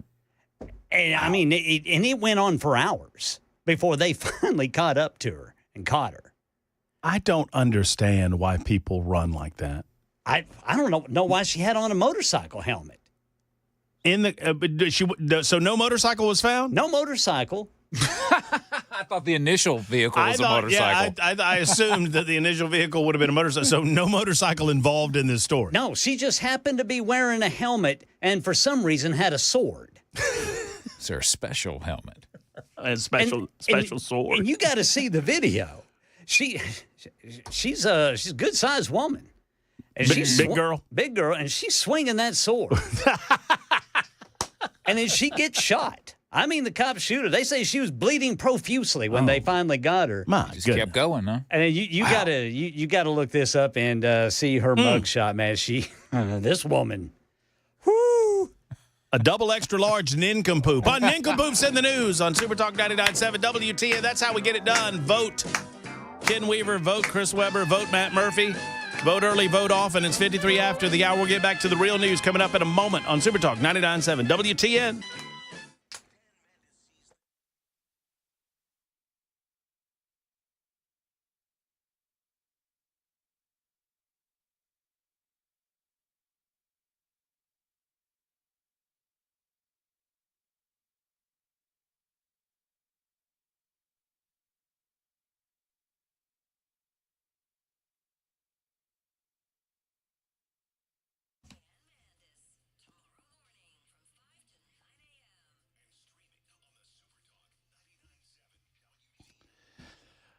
Friends, are your allergies acting up? I mean, it's that time of year. Do you know who to go to that can help settle those allergies down or can offer you consultation? I do. It's Grace Point Healthcare. For any and all of your healthcare needs, there's Grace Point Healthcare. Friends, Grace Point Healthcare is affordable, convenient, and comprehensive medicine. It is a direct pay primary care provider. What does that mean?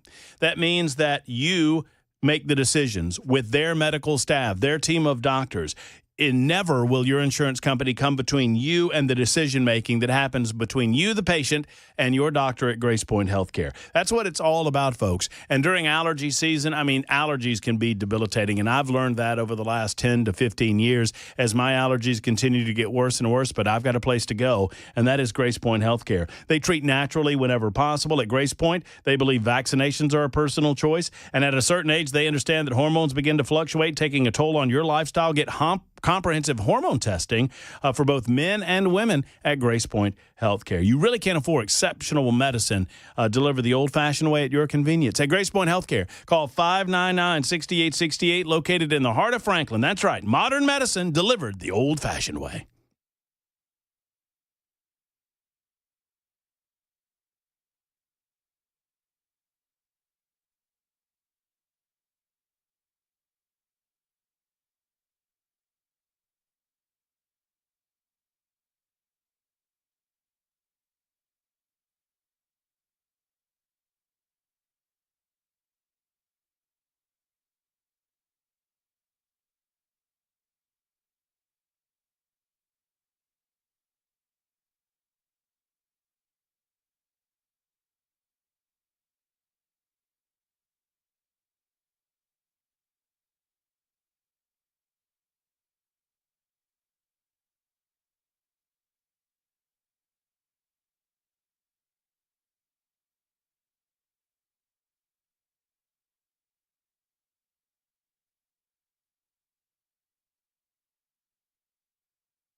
Highland Park mass murderer sentenced. More rulings against the Trump administration, and the Tennessee Titans about to go on the clock. These stories and more at 6 on Super Talk 99.7 WTN. We have a winner in Nincompoops in the news. That was quick. Sadly, Ken Weaver is getting judged against past Nincompoops. Oh. There are several people that say they would have voted for Weaver, but the person in his story wasn't naked. I don't feel like that's fair, but that's a little unfair. Well, we could pretend she was. Big winner is Kangaroo Lady, though. Yeah. There you go, Chris Weber. That's way to go, brother Chris Weber. There you go. Thank you very much. There you go. You get the usual prize, by the way. Ooh, yeah, nice. And they're like, double it today. Wow. That's mighty generous of you. Double in the prize. I'll be eating good tonight. Oh, absolutely. All right, we've got another hour to go. When we return, RFK Jr. was in town today. We'll tell you all about that. Plus, you will not believe how large the endowment was. The Harvard endowment. They're well endowed. More to come on that in a moment on Super Talk.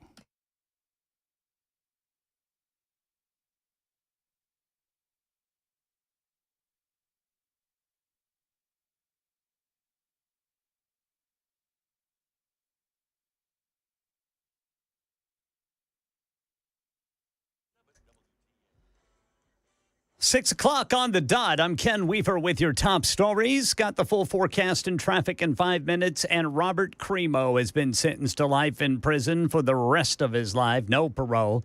This in connection with the Highland Park, Illinois parade shooting of 2022. The judge giving Cremo 7 life sentences for each of those killed, 50 years in prison for each person injured.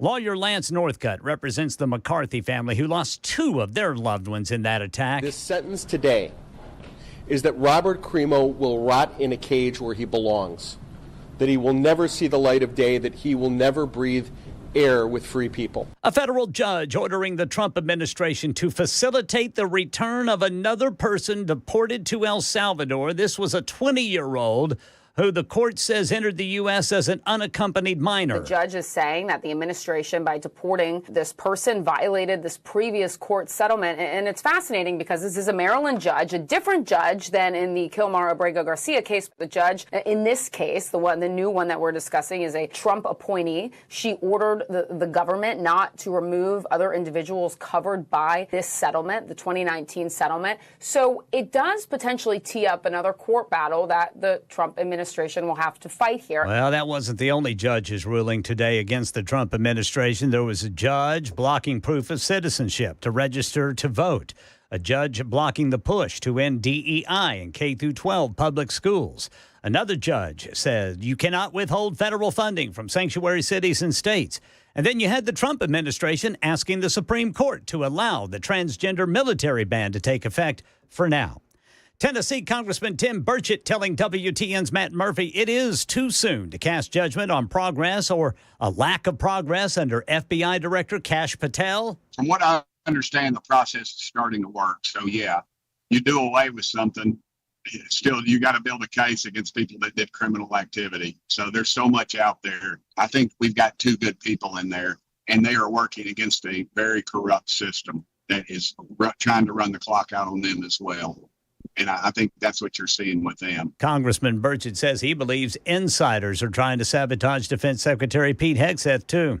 And Channel 4's Lauren Walsh previews tonight's NFL draft with the Tennessee Titans getting the #1 pick. There's a good reason the Titans were asked 6 questions about Miami quarterback Cam Ward in their pre-draft presser. All signs point to Tennessee drafting Ward tonight, 1st overall, and it's for good reason. The Miami quarterback really impressed the Titans brass over the past weeks and even months. He played for 3 different schools, of course, Miami most recently, so he learned multiple different systems over a 5-year collegiate career. Head coach Brian Callahan says that is a big plus because he'll be learning a lot of new things at an elevated level in the NFL. And across the board, the Titans brass were very impressed with Ward's approach and demeanor. That's the latest news. Traffic and weather next. I'm Ken Weaver, WTN News.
Antioch, TDOT reporting a crash on the right shoulder, 24 eastbound near Hickory Hollow Parkway. Rivergate, TDOT says the right 3 lanes are blocked by a stalled vehicle, 65 northbound before Vietnam Veterans Boulevard. And then in Antioch, again, right shoulder, that's 24 eastbound Hickory Hollow Parkway. Belmont, still dealing with a crash off on the left shoulder. That's going to be 440 eastbound at Hillsborough Pike. And then in Laverne, got a disabled vehicle, right lane block, 24 eastbound near Waldron Road. And back to Antioch now. Injury crash reported by police, 24 westbound at Harding Place. Traffic every 10 minutes every morning on Super Talk 99.7 WTN.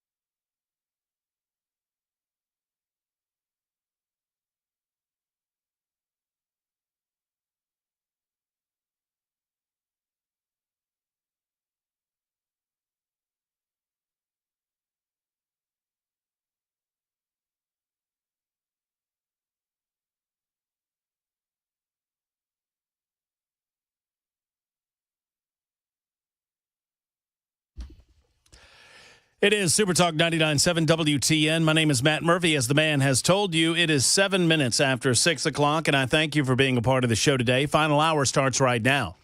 So Donald Trump continues to say, as President of the United States of America, that there are behind-the-scenes talks ongoing with China regarding trade and tariffs. China denies those talks are ongoing. You know, China, the Red Chinese, a country that lies, cheats, and steals its way around the world economy, a country that never met intellectual property that it would not steal, a country that if you do business with them, it is like doing business with the mafia. I mean, literally. You come in, you say, hey, we want to do manufacturing over there. We want to do business with you. What do you want to manufacture? Give it to us. Okay, we're going to take this away. We're going to be gone with it for 3 or 4 days, and we're going to come back to you. And then before you know it, you're allowed to do manufacturing over there, and they charge you a certain amount for your manufacturing. But suddenly they're producing the same product that you have because they have stolen your intellectual property, and they do this all the time. This same country. So Donald Trump says, well, we're doing some talks behind the scenes, and we'll let you know when those talks bear fruit. China says those talks are not going on. The mainstream media believes who? Do I need to tell you? I mean, they're acting like China is the good actor here. Like China is the country that should be believed. Is there no entity or organization that they would not support against Donald Trump? It does not seem so. Although I will say Donald Trump got a little kudos from the mainstream media, specifically #NeverCNN. Of course, they stopped themselves very soon after they did it. Sometimes they react in an immediate fashion and they give some sort of praise to Donald Trump, and then they realize what they have done and they stop themselves and they reverse course. Well, this happened earlier in the day as they were actually praising Donald Trump for a Truth Social post that he put out about Vladimir Putin and the escalation of the conflict between Russia and Ukraine, telling Putin to stop it. Vladimir Putin is not a good actor in all of this either, and Donald Trump understands that, but he also understands that it's going to take a measured approach in order to get Russia to the negotiating table. You either have to beat them, and that involves more troops, more bloodshed, more money, more men, more women, more Americans, lives at risk, or you have to get them to the negotiation table. And that involves Zelensky coming off this idea that they are not going to be allowed to keep portions of Crimea. I don't like it any more than you like it, but I don't want to go to war with Russia either. And I don't think you do either. All of that on the table as we start the 6 o'clock hour. Super Talk 99.7 WTN, 615-737-9986 if you'd like to be a part of the show, 615-737-9986. So Robert F. Kennedy Jr. was in town today. I don't have a lot to say about it except he was in town today. It was at a summit that was being held at the Gaylord Opryland Hotel. Had a few words to say. I think we carried some of that a little bit earlier as well. A few words to say about health care. This is on the heels of him announcing that 8 separate petroleum-based food dyes would be banned by the end of 2026 in the United States of America, a ban that has happened overseas already, and one that many I don't say this as a negative, but many food purists are suggesting is a step in the right direction. I don't know that I appreciate a country or a government that is big enough to tell a country what they can and cannot consume, but you know what? It's not necessarily a hill that I'm going to die on either. In the meantime, does the name Nina Jankowicz mean anything to you?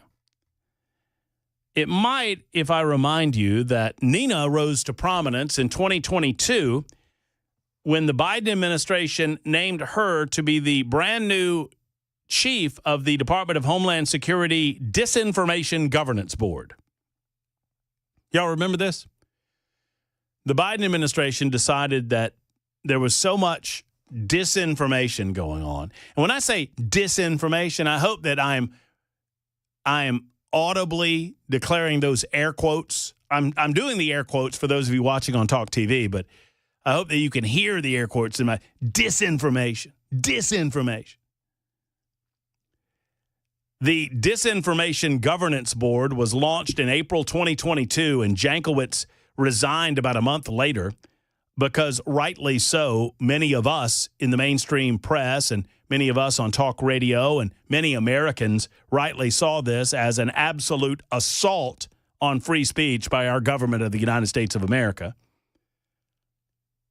The ramifications on free speech. It is not the government's job to demand that I tell the truth. Y'all know that, right? Me or you or anyone else. It is not the role of the United States government to tell me or you what is and is not truthful. That is up to each of us to use the good sense that God gave us, the wisdom that we have acquired on this planet Earth, the education opportunities that are presented in front of us and before us that we've taken advantage of, to use your common sense, which ought to be called uncommon. My grandpa always said common sense ought to be called uncommon sense because I don't see a lot of it walking around anymore. It is truth.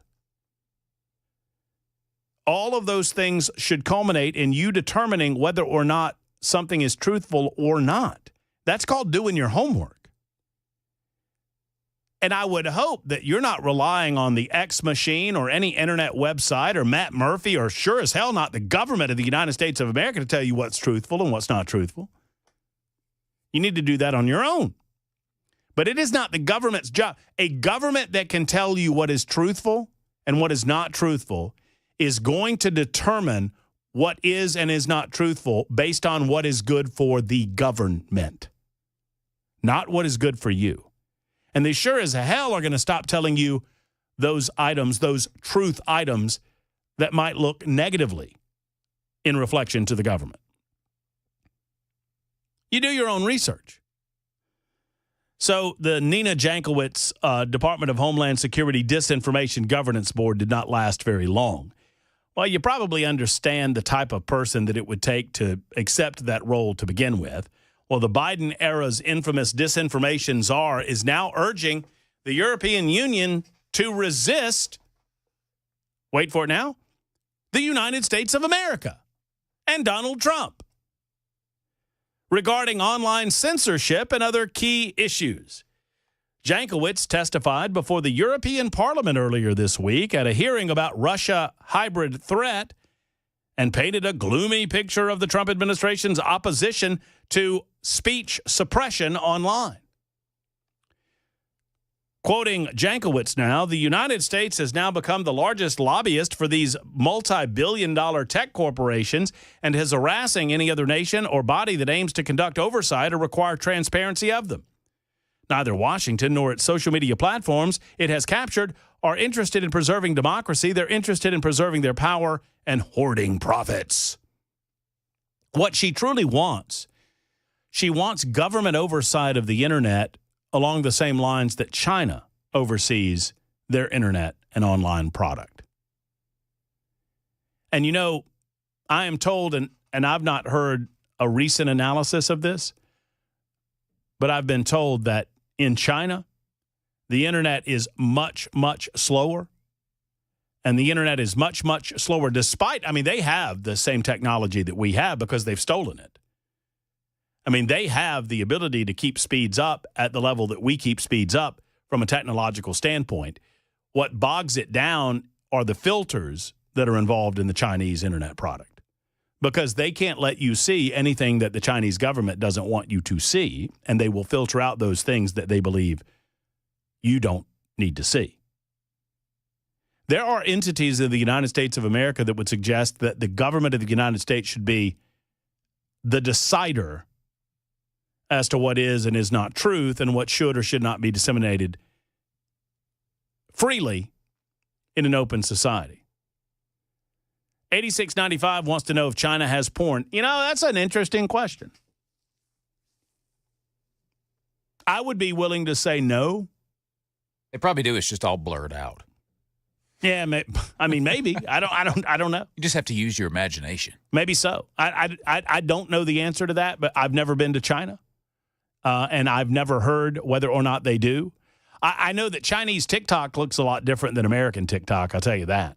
Now, I've not had TikTok on my phone for many, many, many, many months. I had it for a moment, and it was addictive as promised, but I got it off my phone when I fully realized what was going on behind the scenes to collect data and information that would eventually be, and I'm not worried about my individual information so much as I'm worried about just the general concept of data collecting by the Red Chinese, which they were most certainly doing and are most certainly doing as TikTok continues to exist in this country. And I'm not a censorship guy. I don't believe in a government big enough that can shut down platforms like that. But when you have a foreign entity that is engaging in the type of data mining that China is engaging in, that's a problem that needs to be addressed.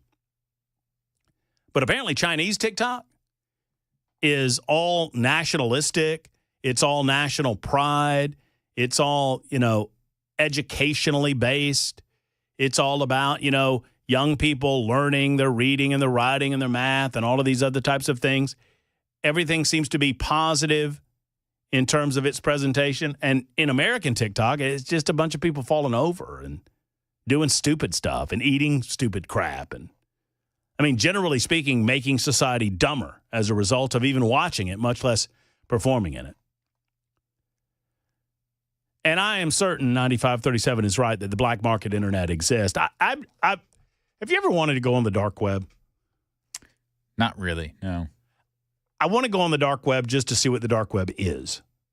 I always wondered how you knew you were there, Well, I don't think you can get, this is going to show, I hesitate even saying this. I don't know how I would get anywhere on the internet without going through a search engine.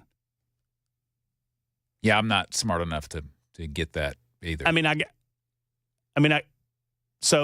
guess you could go directly to a website, and that's not going through. But in terms of searching the internet, let's look for a collection of something on the internet. If I don't go through DuckDuckGo, or remember Firefox? I remember that one. Oh, yeah. That was a big one for a while. And then, of course, there's the Google machine. Yeah. I wouldn't know how to do. Yeah. I wouldn't know where to start to go to the dark. Can you get to the dark web from the regular web? I would assume you would have to. You would possibly connect to some server somewhere. You'd have to know where you're going. I don't think you could just stumble upon the dark web. I don't think so either. And I don't want really anything to do with the dark web except that I'm naturally curious to, what is it? What's over there? I know there's bad things over there, and there's, Isn't that where was Silk Road dark web? I don't think Silk Road was dark web. I don't know. Somebody says you have to have the Tor browser. See, I don't even know what that is. TOR is the key. That's what everybody's telling me on the super text line. Tor, the Tor browser is the key to getting on the dark web. But it's one of those things where I'm naturally curious and I would like to find out. And at the same time, I'm afraid that if I actually did it, that I would immediately get arrested for something. Yeah, there it is. You can actually, it's an app. You can install it on your phone, the Tor browser. Oh, do that. I don't think I'm going to do that. Do that, Weber. It does have 4.3, 4.5 stars. Oh, wow. I mean, I'm sure that it's very popular for people that want to see the dark side of the internet. Experience real private browsing without tracking, surveillance, or censorship.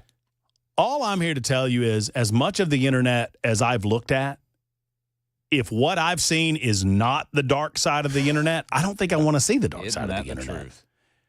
21 after the hour. Yesterday was a pretty special day in the history of American product. And I'm going to tell you what I mean in just a moment. After all, it's a relatively slow news day. I just try to be honest with you on that.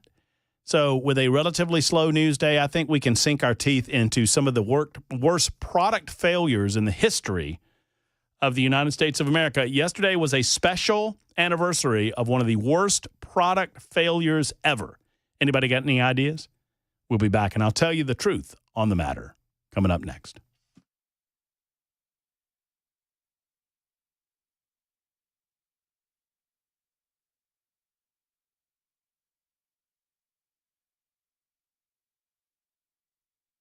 Hey, friends, Matt Murphy for United Structural Systems. Here's the bottom line. What we don't know can actually hurt us, especially when it comes to the structural foundation of your home. United Structural Systems is the company that gives you peace of mind. Almost 30,000 satisfied residential customers all across the state of Tennessee are testimony to just that. When USS comes out to your house, you're getting problem solvers. They're there to figure out what's going on with your home. If you've noticed signs of foundation issues, if you've noticed a sign of waterproofing issues, it is time to get those things fixed or at least checked from USS. And they guarantee their best and have been doing so since 1994. For 21 years now, they've been serving Middle Tennessee with professionalism. I say they guarantee their best because they do at USS. Call them today at 615-488-7855, 488-7855, or go online to USSTN.com, USSTN.com. Homeowners simply trust USS.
Did you know you're overpaying for your health and wellness products?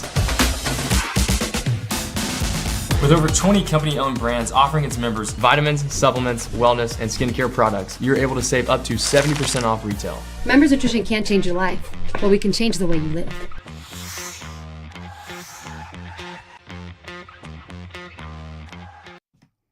Friends, it's Matt Murphy for Dr. Brian McLaughlin and the Sleep Apnea and TMJ Solution Center. Started years ago by Dr. Stephen Poss, Dr. Brian McLaughlin brings the same incredible professionalism as a U.S. Army veteran, a dad, a business owner, and he's also a busy beekeeper. When you call Dr. Brian McLaughlin and the Sleep Apnea and TMJ Solution Center, I mean, I know what you're doing. You're calling because you're not sleeping at night. You're calling because perhaps you have been diagnosed with sleep apnea, or you're concerned that you might have sleep apnea. Now, they're in network with most insurance companies. They are a community care provider with the VA, helping veterans sleep better and live better. Friends, go to the website and you'll see everything that they can do for your sleep apnea. They will provide an oral device, one similar to the one that I wear on a nightly basis, that helps you sleep better. Friends, Dr. Brian McLaughlin is great at what he does. But when you're there, when you make the call, ask him about his bees. The man does all manner of things, to include keeping honeybees, which I kind of dig in and of itself. But he is great at what he is dedicated to doing, and that is helping you sleep better on a nightly basis. Friends, go see Dr. Brian McLaughlin. Dr. Stephen Poss is still there as well at the Sleep Apnea and TMJ Solution Center. Go to TennesseeSleep.com. That's a new website address, TennesseeSleep.com, and tell them Matt Murphy sent you to the Sleep Apnea and TMJ Solution Center.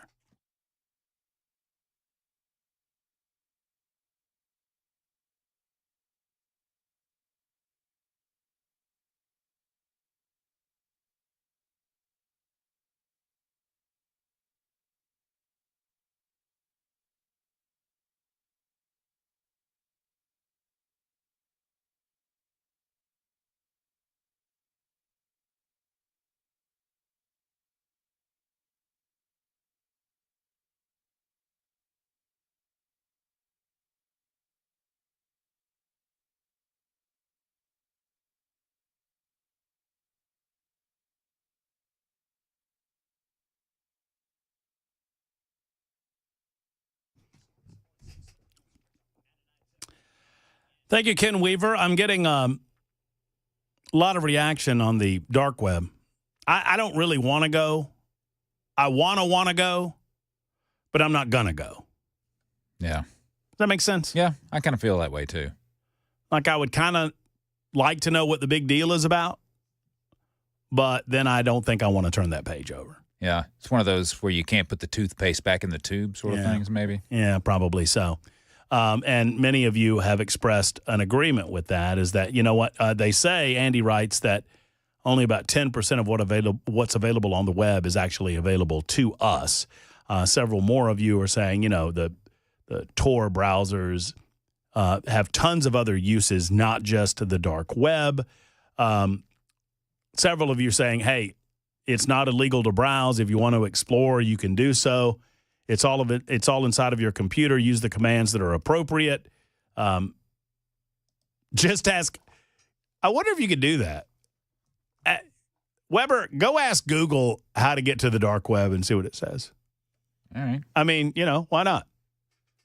While you're doing that, I'll let the cat out of the bag. I think I already did so in the cross with Chad Benson. Yesterday, we missed the big anniversary.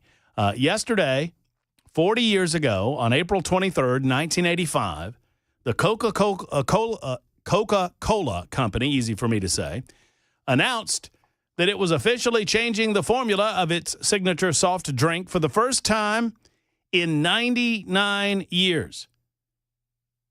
The short-lived, sweeter new Coke, as it was called, debuted to a customer backlash that many have called the marketing blunder of the century. Coca-Cola, which had been the world's best-selling soft drink, and I would like to believe that it still is. I don't know. When's the last time you had a Coke? Ooh, couldn't tell you. Do you drink soft drinks? No. I do. I guess I've had like a Coke, a Cherry Coke Zero, probably in the past. I had one of those delicious, strongly recommend the Blackberry Dr. Pepper. Yeah, you told me that was good. Oh, so good. Yeah. Always zero. I don't drink the calories, and that's fine. I'll take the carcinogens or whatever the hell's in the other stuff. I mean, y'all don't have to hit me up on that, but I would you not assume that Coca-Cola is still the biggest selling soft drink in the world? I would think so, yeah. Well, apparently they were a little bit concerned about Pepsi-Cola back in the mid-1980s. I'm going to get into more of that coming up in just a moment, and your thoughts on the biggest marketing blunders or the biggest product misses in the history of advertising. I have a few on a list, and I'd love to hear from you as well. Dark web, does it tell you? It does not give me instructions, although there have been articles written about it. But the Tor browser is mentioned in several things that say that's a way to access it. Yeah, you're gonna have to go elsewhere, in other words. Yeah. You can't get there from here. That's what it seems like. Okay, well, there you go. We can get to the news from here on Super Talk 99.7 WTN.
Friends, U.S. Pest they are the masters at pest control of your domain, of your home, and they want to help you become a master of your house. If you've noticed that the pests, the bugs are growing with the spring season, it's time to get this under control with U.S. Pest. If you are dissatisfied with your current pest control company, you need to call U.S. Pest because they're going to satisfy you. That, my friends, is guaranteed. As a matter of fact, they put their money where their mouth is. With a 100% money-back guarantee on their full-service pest control, a 100% money-back guarantee on their termite protection, and a 100% money-back guarantee on their crawl-space service. Ask them about these guarantees when you make the call that so many others have made, when you make the switch that so many others have made to U.S. Pest. Every home is threatened by bugs and nasties and roaches and spiders and other types of creepy crawlies, and it is time to get it under control with U.S. Pest. Call 590-1260. That's 615-590-1260. Or go online to uspest.com. U.S. Pest. They're simply the best.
It is springtime, and before you know it, it will be summer. Did you know that summertime in Tennessee, it's the hardest season on your cooling system? If anything's going to break down, odds are this will happen during the summer months. This is why it's so important that you right now call Jeff Eddy in Efficient Heating and Cooling and allow him to come out and get that summer maintenance done. Now, they do summer maintenance in the spring. Why? Because by the summertime, your AC is running as much as it's going to, and that maintenance is important on your unit. Catch up on those issues and catch those issues before they happen. And with Efficient, you get your maintenance guarantee. That means if they have to come back for any reason during the summer months out for a repair during the same cooling season, and they've maintenanced your unit, the service charge is completely waived from Efficient Heating and Cooling. This is your maintenance guarantee. And as always, keep this in mind for those large repairs or their replacements.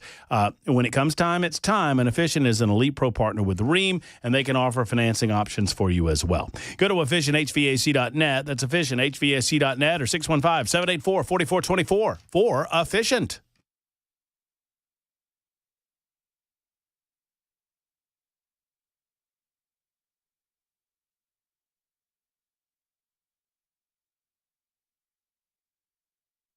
I don't have many original Murphyisms, but one of my original Murphyisms, let's not make a matter of taste a matter of fact. I try not to make a matter of taste a matter of fact. So one man's deliciousness or one woman's deliciousness is another person's awful. To wit, 1425 writes in and says, OMG, I tried the Blackberry Dr. Pepper Zero. Tastes just like medicine. My grandson loved it. Well, there you go. Interesting. Well, I thought it was absolutely delicious. I've not tried it with vodka, but I think it would be, I think anything's pretty good with vodka. It's interesting that they said it tasted like medicine. I had the Blackberry Crown Royal. That tasted like medicine to me. It tasted very medicinal. I have had the Blackberry Crown Royal, yeah. and I did not care for it, honestly. I see exactly what you're saying. It tasted like that. Remember that purple cough medicine you used to have? Dimetab. Tasted like that to me. Yep. But I didn't mind it. I mean, for me, it wasn't that bad. I go down these rabbit holes sometimes before I get into the product discussion.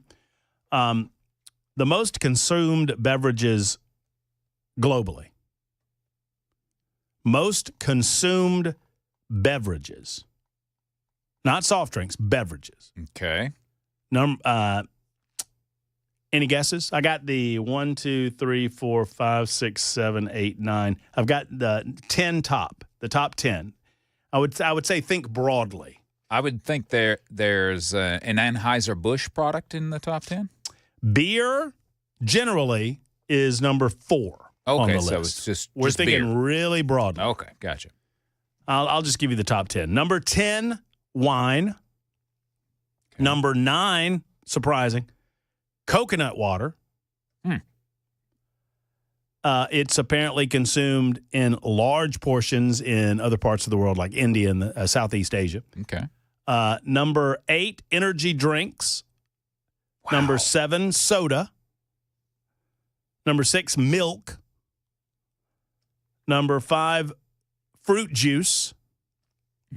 Number 4, beer. Number 3, coffee. Number 2, tea. And the number 1 most consumed beverage, water. Water, yeah. Makes sense. So, I'm assuming they're counting all of the varieties of, sparkling waters and flavored waters and that sort of thing. I mean, nowadays, you don't know. I mean, you go into Sam's Club or one of these big box stores and like 2 aisles are taken up by the different types of waters. Yeah. Yeah. I mean, it's incredible. I think I've said this before. I have a fridge in my garage. Used to be my beer fridge. Now it's my water fridge. Mm-hmm. My house drinks a lot of sparkling water. I love it. Love that stuff. Do you do tap? Yeah, I still drink tap water. See, I'm a water snob. I mean, if I can get it out of the fridge where there's a filter, and I can. But if I get it out of the faucet, it just, I don't know if it's psychosomatic or what, but it tastes weird to me. Yeah, I do drink. I don't drink it straight out of the faucet. Generally, I get it from the refrigerator. But we're a big like those LaCroix and those types of things. Oh, yeah. Well, we got all manner of those types of things. The Spindrift, I think they're called. Yeah, that one's got a little fruit juice in it. Does it? Yeah, that one does. And then we do the. I don't know how they make some of these things as sweet as they do, but there's some fake lemonade drink that only has 5 calories in it, but is the sweetest thing. I have to cut it with actual water. Wow. But it is, I think it's technically classified as a water, too, because it's just a flavored beverage that they call a lemonade. Sugar-free. No. So the biggest marketing blunders of all time, I think Coca-Cola, I mean obviously, the Bud Light marketing blunder, it's up there. I mean, in terms of cost analysis, Bud Light, Anheuser-Busch lost a tremendous amount of market share and money over one small offshoot of their marketing plan that involved that transgender fella, Dylan Mulvaney, and, Bud Light, they made a can for me. And that one little moment set off a chain of events where people was like, we don't really need Bud Light. You know what? We can buy cheap beer anywhere we want. We can buy Miller. We can buy Coors. We can buy Modelo. We can buy, Corona. It doesn't matter. I mean, and in some cases, people bought Michelob Ultra, which, frankly, the money really goes to the same place. I mean, it's all Anheuser-Busch money, but they didn't care. But Coca-Cola was the best-selling soft drink in the world, and still is. I did look that up. It was facing increasing competition from their rival, Pepsi. The company wanted to re-energize their brand in blind taste tests, and this was a real great marketing strategy on the part of Pepsi-Cola. Pepsi-Cola managed to do a lot of different blind taste testing. Y'all remember these ads, I'm sure, where they really did the blind taste test, and most often people picked Pepsi-Cola. People would swear to you that they could tell the difference, and they would swear to you that they were Coca-Cola drinkers, and then they would pick Pepsi-Cola almost every time. Well, because of that, Coke became convinced that they needed to change their formula. And as a result, New Coke became a thing on April 23rd, 1985. The company was immediately flooded with dissatisfied customers. 8,000 calls per day to their Atlanta headquarters office. and they received some 40,000 complaint letters. The CEO at the time, Roberto Gutierrez, actually got a letter addressed to Chief Dodo Head. Or maybe it was Doo-Doo Head.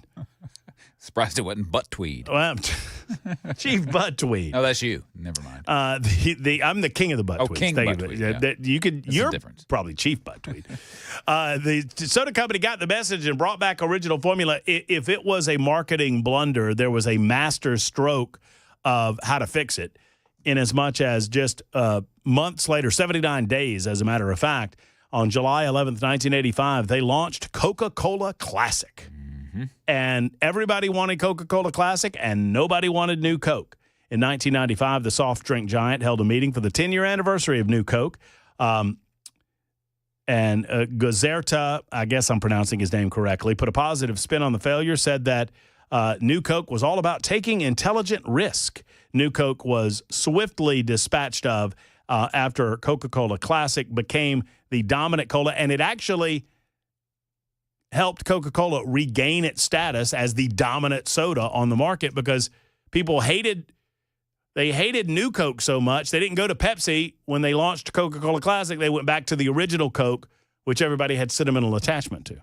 So was it a blunder after all? Well, so that's interesting you mentioned that because there is an internet, an urban legend, I guess you would call it, that it was not a marketing blunder at all, that it was a way to reseize, to remind people of their nostalgia and their sentimentality over Coca-Cola itself because they felt like they grew up with Coke. And, New Coke sucked. I know that. I remember when it came out, but I don't remember what it tastes like. But I understand it was sweeter than the typical Coca-Cola What was. I remember is that I don't remember it being so sweet. My grandmother was a Pepsi-Cola woman. Pepsi-Cola hits the spot, 12 full ounces. That's a lot. Twice as much for a nickel, too. Pepsi-Cola is the one for you.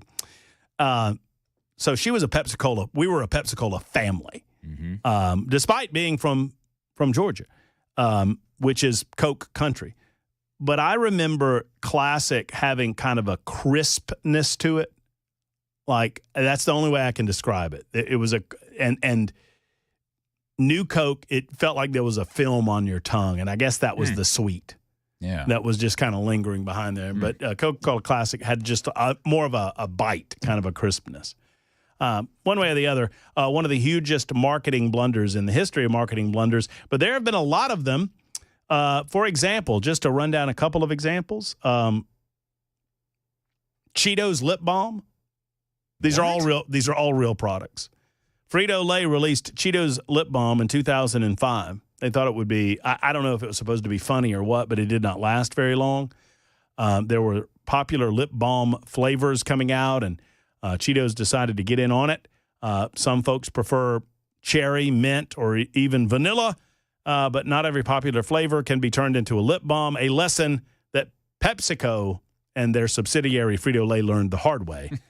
They lost a lot of money on Cheetos lip balm. I wonder if it stained your lips orange. Oh, that'd be nice. Like it does your fingers.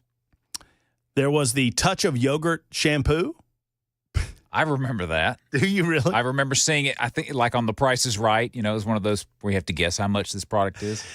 Came up by Clairol. They introduced the shampoo product in keeping with the 1970s and early 1980s trend of incorporating natural food ingredients like lemon, herb, and honey into beauty products.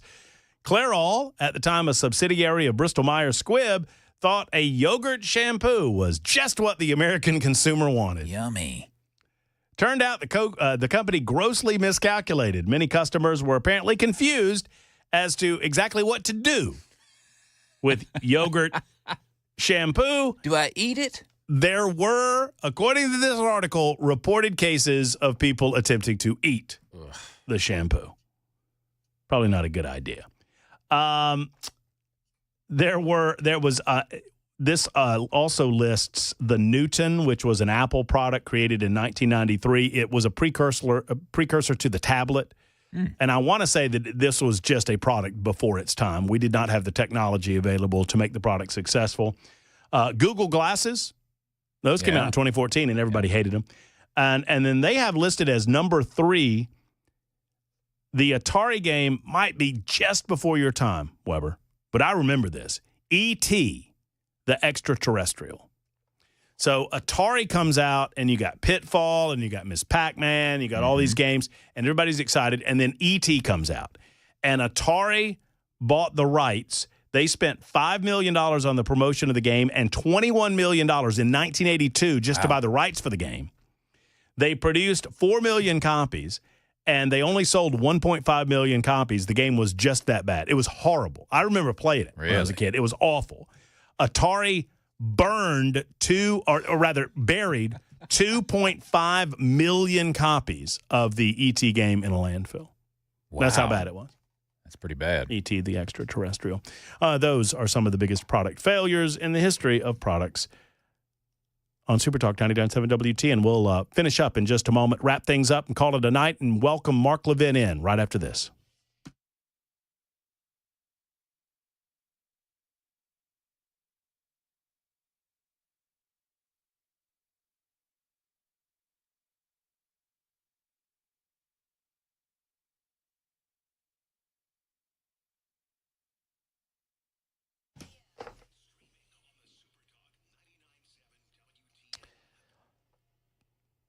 When you speak to Shane Ring and Cover Nash, he is going to sit down with you and talk with you through the possibility of getting a health care plan that works for you and helps pay you, not the other way around.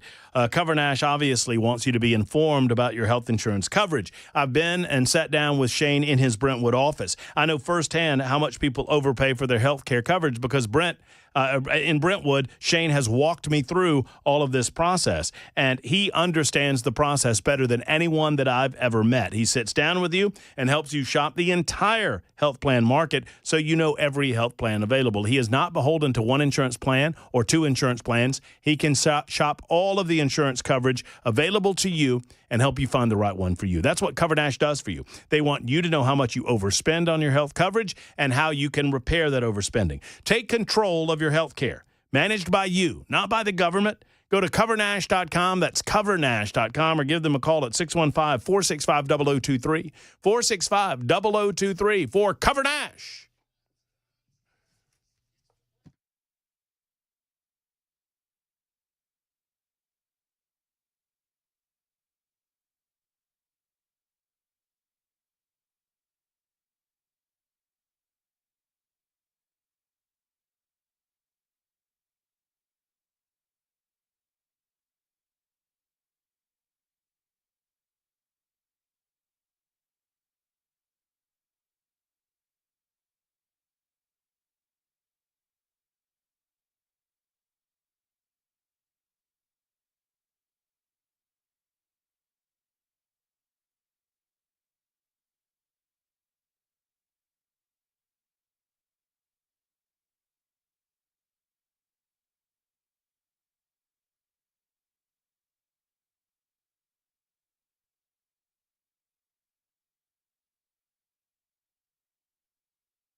Super Talk 99.7 WTN.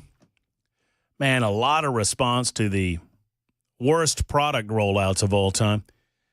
Andy writes in and says, speaking of Atari and E.T., do you remember Cloak and Dagger? I vaguely remember Cloak and Dagger, but I remember that to be I don't remember a lot about it. I remember the movie Cloak and Dagger. Yeah, the movie Cloak and That was Dagger. good. That was I pretty liked good. that. I remember that, too. Dabney Coleman. Oh, yeah, it did have Dabney Coleman in it. Yeah. Dabney Coleman. He was good. He was good. The only movie that was that he was in that was superior, I think. Well, I mean, wasn't he in War Games?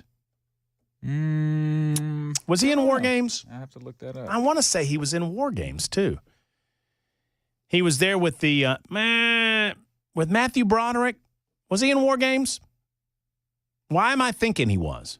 Cast. I know he was in 9 to 5. He was in War. I thought he was in War Games. Yeah. He was with the Southern Fried General there. That's right, because he's like, they were at DEF CON because of that little stunt you pulled. We're now at DEF CON 3. What's DEF CON 5? That's World War 3.